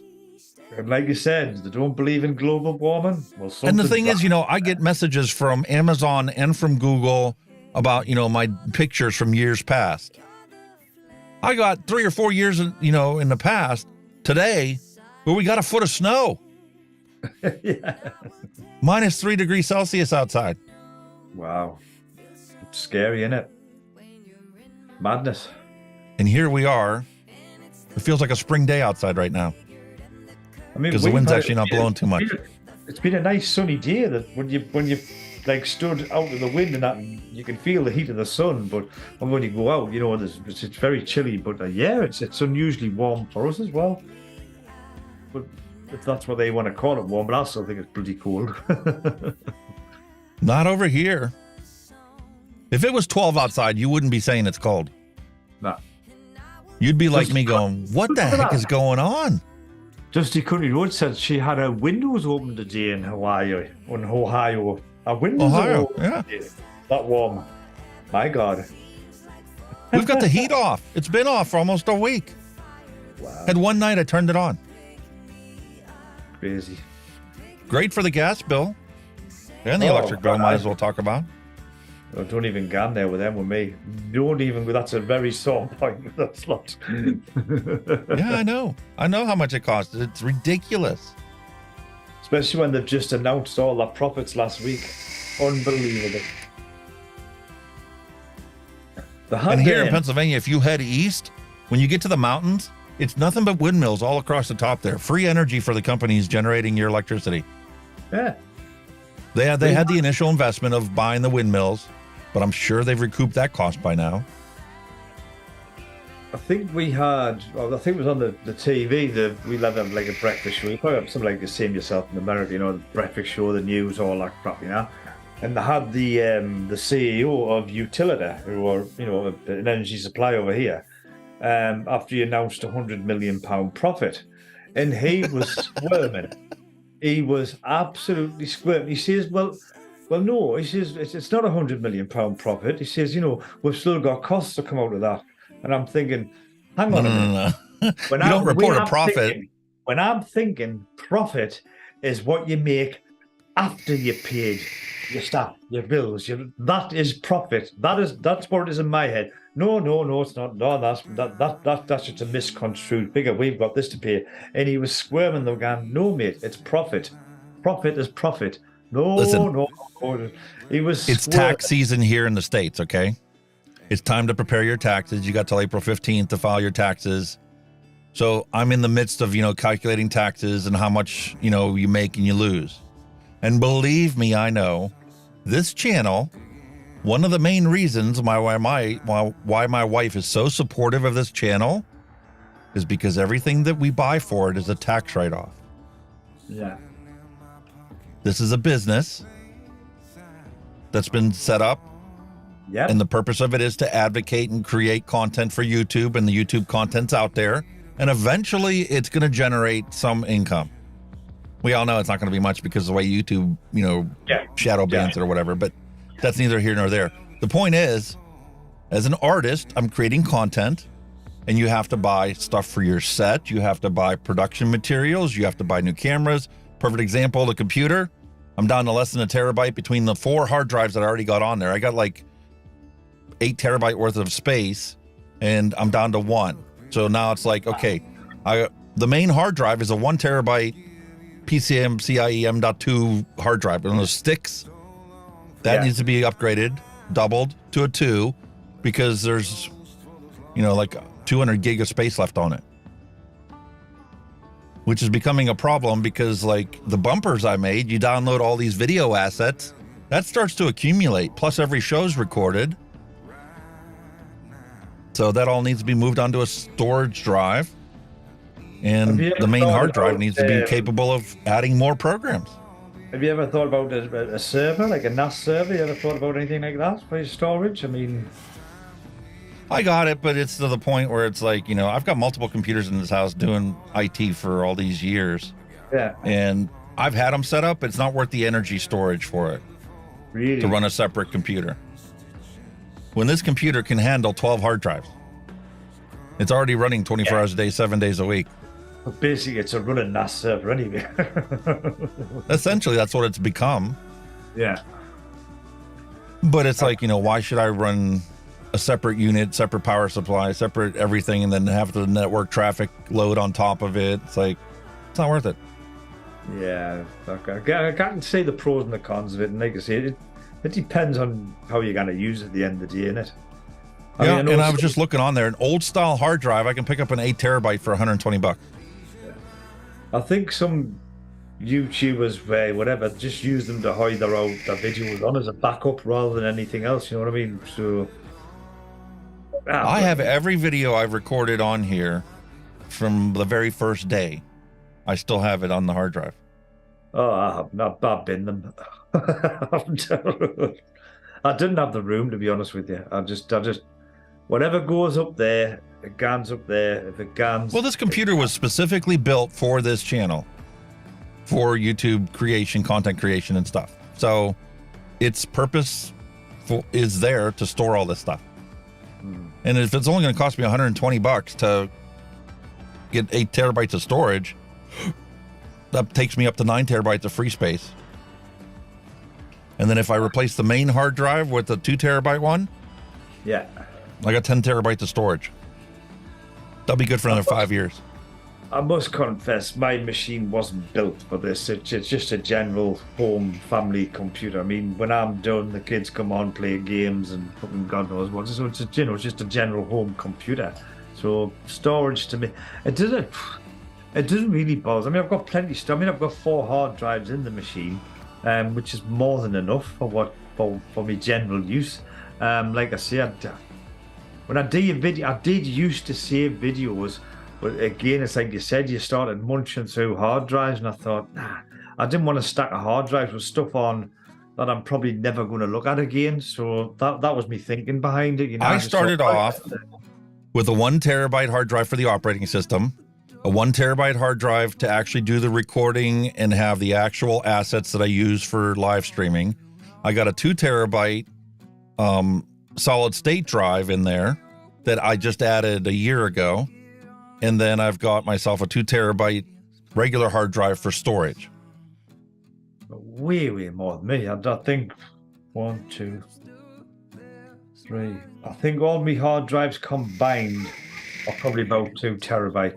And I've got an external 1 terabyte drive.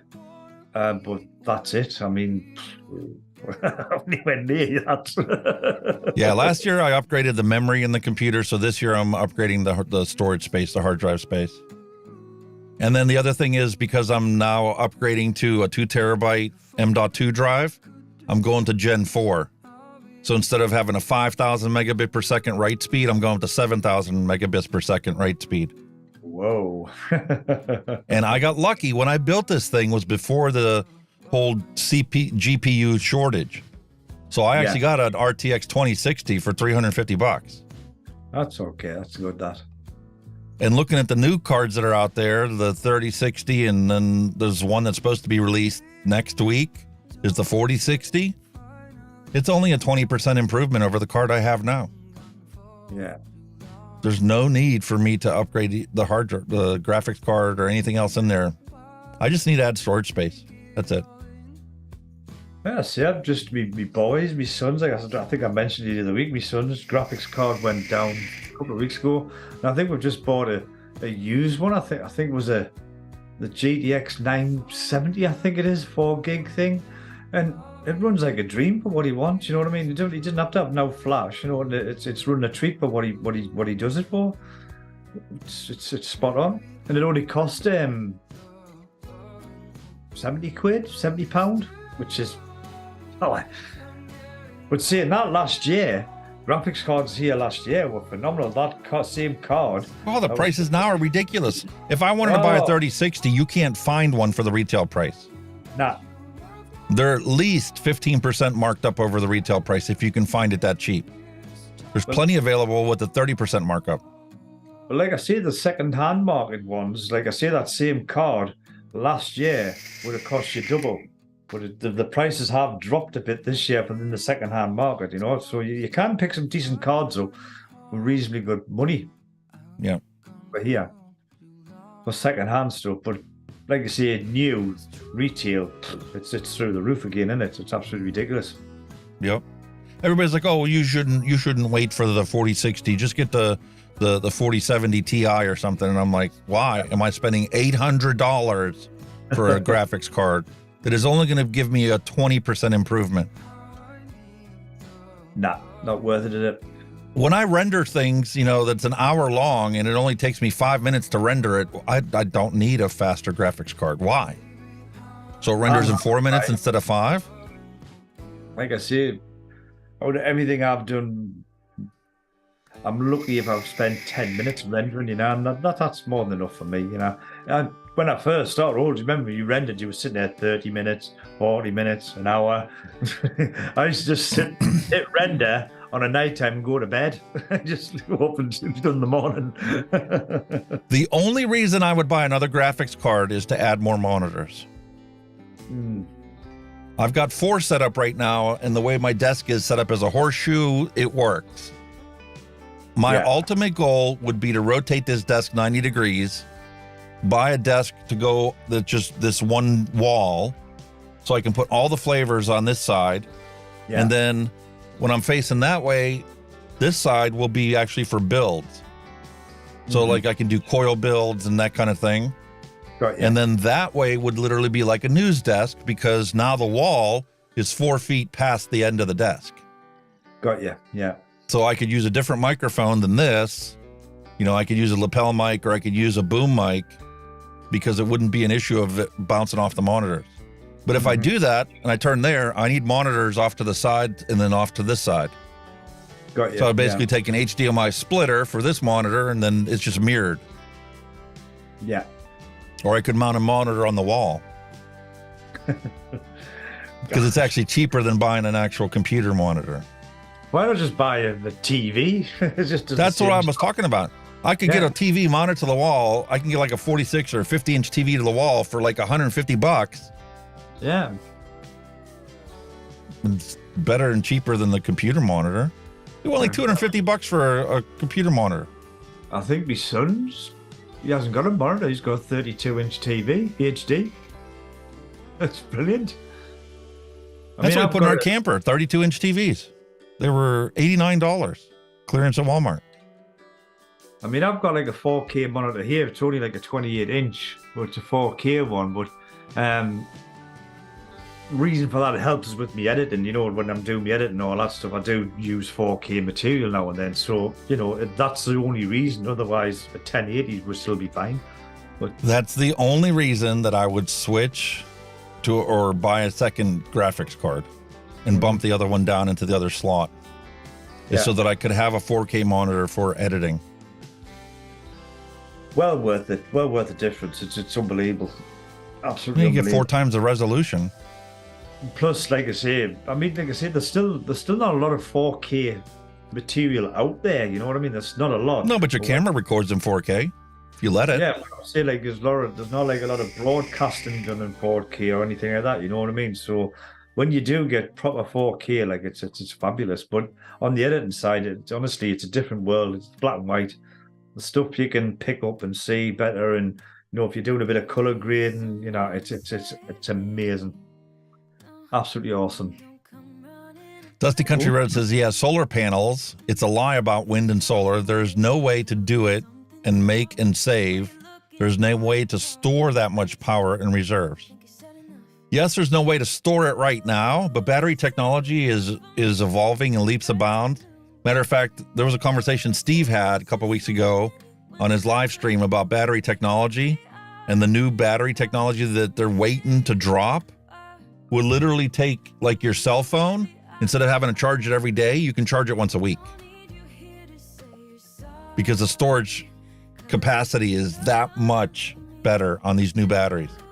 When that technology is released, solar becomes a realistic opportunity. But we're not using solar panels the way that we should use them. There's a house, when we go to Ohio to go to Cleveland, on the right-hand side, this is somebody that got solar panels and they put it out there. They must be using their tax refund every year to install new panels. Whatever the refund is, they dump it into new solar panels. Yeah. Probably justify it by saying, you know what, it's not money we didn't expect anyway. And because he invests that money in solar panels, guess what he gets to do next year? He gets to put another special tax write-off for buying solar panels. TJ Voops, hello and welcome. I know. Yes, thank you. Graphene batteries. Yeah, I know in the UK, like, I mean, you've got solar panels. I mean, you do get something back off the grid or something if you don't use whatever. I mean, but what? That's the other advantage of this guy every year doing this. He's been doing this now for the last decade. I swear to God, he started off with 2 solar panels in his yard, set up on the thing, angled, and steel poles and cement in the ground. He's literally got 20 solar panels set up now. Wow. Every year is adding 2 to it, and I'm sure he's selling electricity to the utility company now. The only downside with them, right? I mean, the UK, when you see a lot of them that they're fixing the roofs of people's houses, they're putting them on the actual roof. And a friend of mine was going to get them in. You know, he had all the quote and everything, they put them in and all that, and they put all the guards around to stop pigeons and birds getting in and all that. And then he turned around, and this is new shit, right? He turns his what if my roof needs a repair or it needs this or that? What happens then? You got to take it all down. Yeah, and they bill you for it. They don't come out and do it for nothing. You've got to pay to get it took off, and then you've got to pay to get it reinstalled. So he went, you can swing on that, mate. But see, there's different ways of doing solar too. You can pay for them outright out of your pocket yourself. Yeah. And it's all yours. And like I said, this guy has it set up. He lives right along the turnpike, right? His house is at the turnpike. So the back fence where the turnpike is, he's literally pulling up solar panels up. And it's serving 2 functions. Not only is it generating electricity for him, it's also blocking the sound of the highway traffic. I'd be bouncing off them, wouldn't it? Yeah. Yeah. That's so cool. So because of where he lives, and he obviously likes his house, well, he's invested in it, and now it's gotten to the point now where I'm sure it's generating him money every month. Plus, I mean, you know, everybody thinks you can get solar panels outright. You can't, because you've got to apply to the council to get them, and if they turn and say you can't fucking have them, that's it. We don't have that issue here. It's the same with wind turbines. You know, you can get the portable wind turbines for your house, you know. If it's going to be an eyesore or if a neighbour complains or something like that, it doesn't happen. When you live in the city, those are very real issues. Mm-hmm. But when you live in the countryside, city councils in the countryside don't give 2 flying farts what you do with your own property. Right, because you're out of sight and out of mind, aren't you? Basically. You don't infringe on anybody else.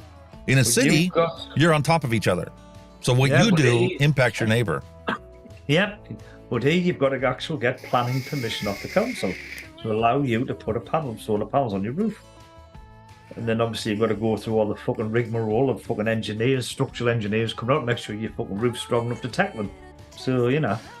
Dusty Country Road has 18 panels, 4,800 watts, and it's not enough for the batteries to run all night long. Wow. 18? Jesus. How big are they though? How big's your average panel over there? What are they, 2x6, 2x8, something like that? 2x6. Ours don't look very big, like 3x4, like 4x4, 3x3, something like that. Don't look big.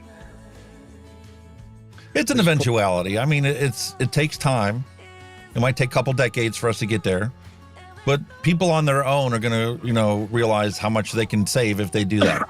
My dad, when he built our house, bought the property and put the building on it and changed the pitch of the roof so he could eventually put solar panels on it, but never got around to it because he didn't want to cough up the 20 grand it would have cost back then to do it. But had he have done that, it would have long been paid for and saving money, not making money. There's one for you. Would you think you could ever get a solar-powered vape device? Is that a thing? You can get calculators. Calculators took it on. Would it work on a vape device? You use an awful lot of power on these things. Yeah. Because obviously the technology's there because they're done with calculators, didn't they? You can get calculators got the little solar winner and it charges the battery.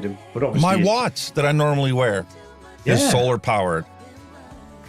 And the only reason that you have to change the battery is because after, 8 or 10 years, it needs replaced. Yeah. Because you can only charge and discharge it so many times. Yeah. Well, they die eventually. Yeah. So that watch that I bought, after 8 years, I did have to change the battery in it. And I put a new battery in it, and it's still running. That's what I'm and saying. because I love the watch so much and it was beat up after, 10 years of service, my wife bought me another one. Exact same watch. And it, programs itself off of the radio frequencies and updates the time automatically. But like I said, you've hit the nail on the head. You only have to change the battery after 8 years of use. You know what I mean? A normal watch, you probably change it, every 6 months or a year? Listen, I used to buy a new Timex watch every 6 months or so, 7 months, 8 months, because they would rip the band off or this or that. Mm-hmm. I got my Casio G-Shock, and it lasted me 10 years. I only changed the battery one time. And after 10 years, I've got 2 of them now. One I wear when I'm working outside or whatever, and it can get beat up or whatever. And I got one I wear when we go out and do something nice. Yeah. Still kind of be a windy up one, I've had a windy up one. I've still got in the drawer. It's about 30 years old. Still going. Good old wind up. $25,000 is what Dusty Country Road has spent on their solar panel system. Wow, that's a lot. I mean, I've heard rumors that they do pay for themselves in the long run. It's a bit of an investment in it, really. But yeah. I mean, the way the energy prices and stuff is that's going on over here, I bet you people with solar panels are absolutely laughing at the minute, you know what I mean? They don't feel the crunch as much as other people do. And like I said, this guy, because every year, tax season, beginning of summer, he's always getting 2 more panels to the grid. That's mad. Unbelievable. I mean, how many panels can you actually be allowed to have? You know what I mean? Your whole yard's gonna be just as He's got the whole stretch along from where the bridge is at the end of his yard to the edge of his property line. Yeah. Wow. And then the thing is, it's a 2-panel high grid that he just keeps moving across. He can add another panel on the bottom, and he can add another panel on the top, another row. Yeah. God. Imagine what it's going to be like in about 20 years' time. It'll just be a wall, won't it? A wall of panels. Hey, kudos to the guy, you know what I mean? They're all going on about green energy, and, if he's into it, fair game, you know what I mean? Fair game to the guy. It's a possibility, but it's not something that, can be done simple, just one solution fits the whole. It's not realistic. No. But then the other thing that, is energy is stuck back in the 60s, technology-wise. There's very little things that have superseded other existing run-of-the-mill technologies. Well, this is it. I mean, you're talking about, like, electric cars and all this stuff, right? You need to plug them in to charge them yet, but you've still got a lot of electric generating factories that are still running by coal. They're still coal powered. So you're kind of defeating the object a little bit on the old economy. Listen, I've seen some of the new cars, they actually have a solar panel built into the roof of it. Yeah. Energy efficiency is something that technology will eventually supersede. I think it's part of the advancement of it, right? Because years and years ago, right, you had lights on your pedal bike that were powered by a dynamo. You flicked it over, you pedaled it, and it powered it. So you must be able to put this technology into a car to recharge the batteries. It's there. It's got to be there. You know what I mean? It is there. They just haven't implemented it in the vehicles yet. They had them for fire trucks and for garbage trucks and stuff like that. They literally have it set up on the wheels that they use the electricity to not only assist the braking, but also recharge the batteries. Yeah. It's just like it's an alternator on a. It's like a dynamo, like a generator that runs on the wheel rotation. Yeah, and you've also got like the alternator in a petrol car, which keeps the charge in your battery and powers the car. So there's got to be ways they can implement that in this day and age to recharge the batteries. Definitely, got to be. Yeah. Cost to benefit ratio is what prohibits a lot of that stuff from being put into the cars because you're adding a lot of weight, and does that amount of energy it generates make up for the added weight? No, but is it the fact because you're having to plug it into the national grid to charge it that they're going to lose a fortune when you don't have to do that anymore? That's that's where I'm thinking. You know what I mean? Yeah, that's a possibility. That's the reason. I mean, look, why do you think hydrogen cars haven't kicked off yet? You know what I mean? You've got cars that run on hydrogen, but I think, there was a motoring show much years ago that had a hydrogen car that could actually make its own hydrogen while it was driving, and everybody's going, whoa, and that's just gone hush hush, that all of a sudden. You know what I mean? Yeah. That would cost nothing to run. How can because the electrolysis creates more hydrogen and oxygen. Yeah. Imagine them trying to tax you on that. Well, you're taxing us fresh air. Can't do that. Yeah, it's just a matter of time. It's honestly, technology's mad. Absolutely nuts. I feel disappointed that we haven't achieved the things that I was promised growing up as a kid.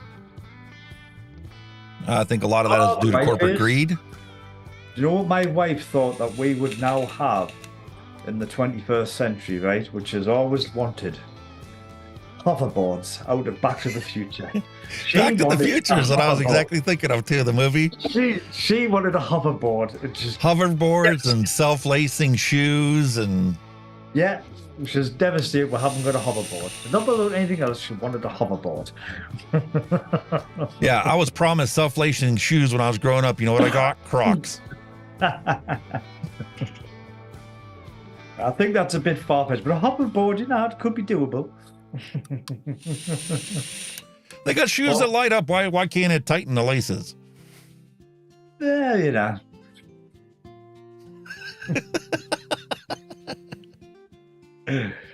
You never know. One day, perhaps. Might be in our lifetime, but one day. You never know. We need one of our kids to be a nice, innovative person and rock the world with some new technology. AI is, I'll tell you, man, it's just going to be Terminated. AI has gone nuts now. Everybody's gone crazy for it. AI, it's mad.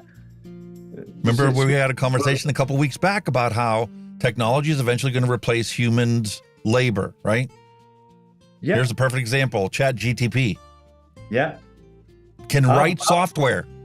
I've been dabbling in that. I've been right into AI lately. I'm into that mid-journey, like for generating images, like the images I've put up in Discord. Yeah, you send them to Discord. Yeah, I've been playing. That's mid-journey. You just type in a prompt and boom, up it comes. You're like, what the? Speaking of which, there's a link in the bottom of the description for the Discord server if you guys want to join. Yes, guys, get in there. It's great. All sorts. You just get your stuff on there. ChatGTP has replaced my copywriter. There you go. Mm-hmm. Yeah, I read an article about a guy that develops websites and stuff, and he, because he does it for a living, he's like, listen, I'm going to have ChatGTP create a plugin for my wife's website, because she does like a cooking show or something, and she wanted something in there that did some functionality and was able to survey things for the people that visit the website, and so they could implement it into the show. Yeah. Literally sat down, wrote the description into ChatGTP, and after a couple minutes, out came the software, pre-written. All I had to do was compile it and upload it to the website. Well, I've been watching this guy.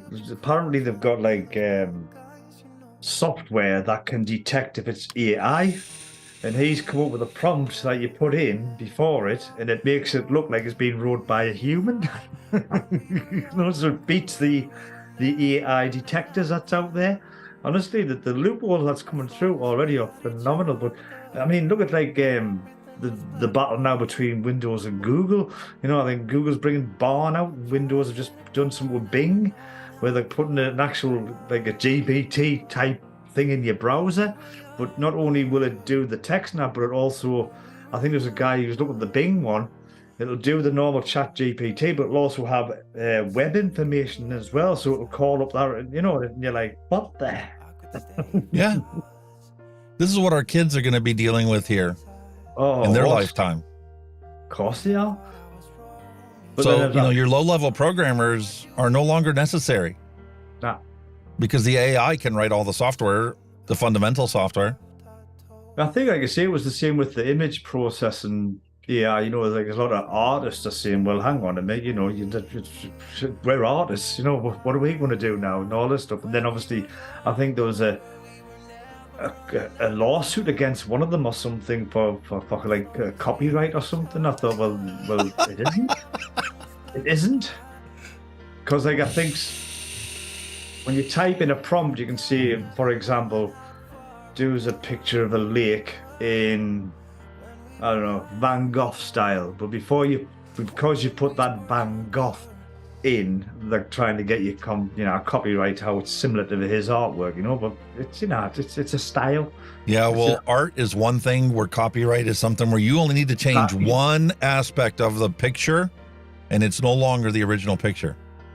Exactly. So who was it? Somebody was sued because they had a picture and they just drew a mustache on it, and then they got sued for copyright, and they said, you know what, I'm going to fight this, and they took it to court, and the court said, you know what, that's a new image. It has a new meaning. No longer means what the original image meant.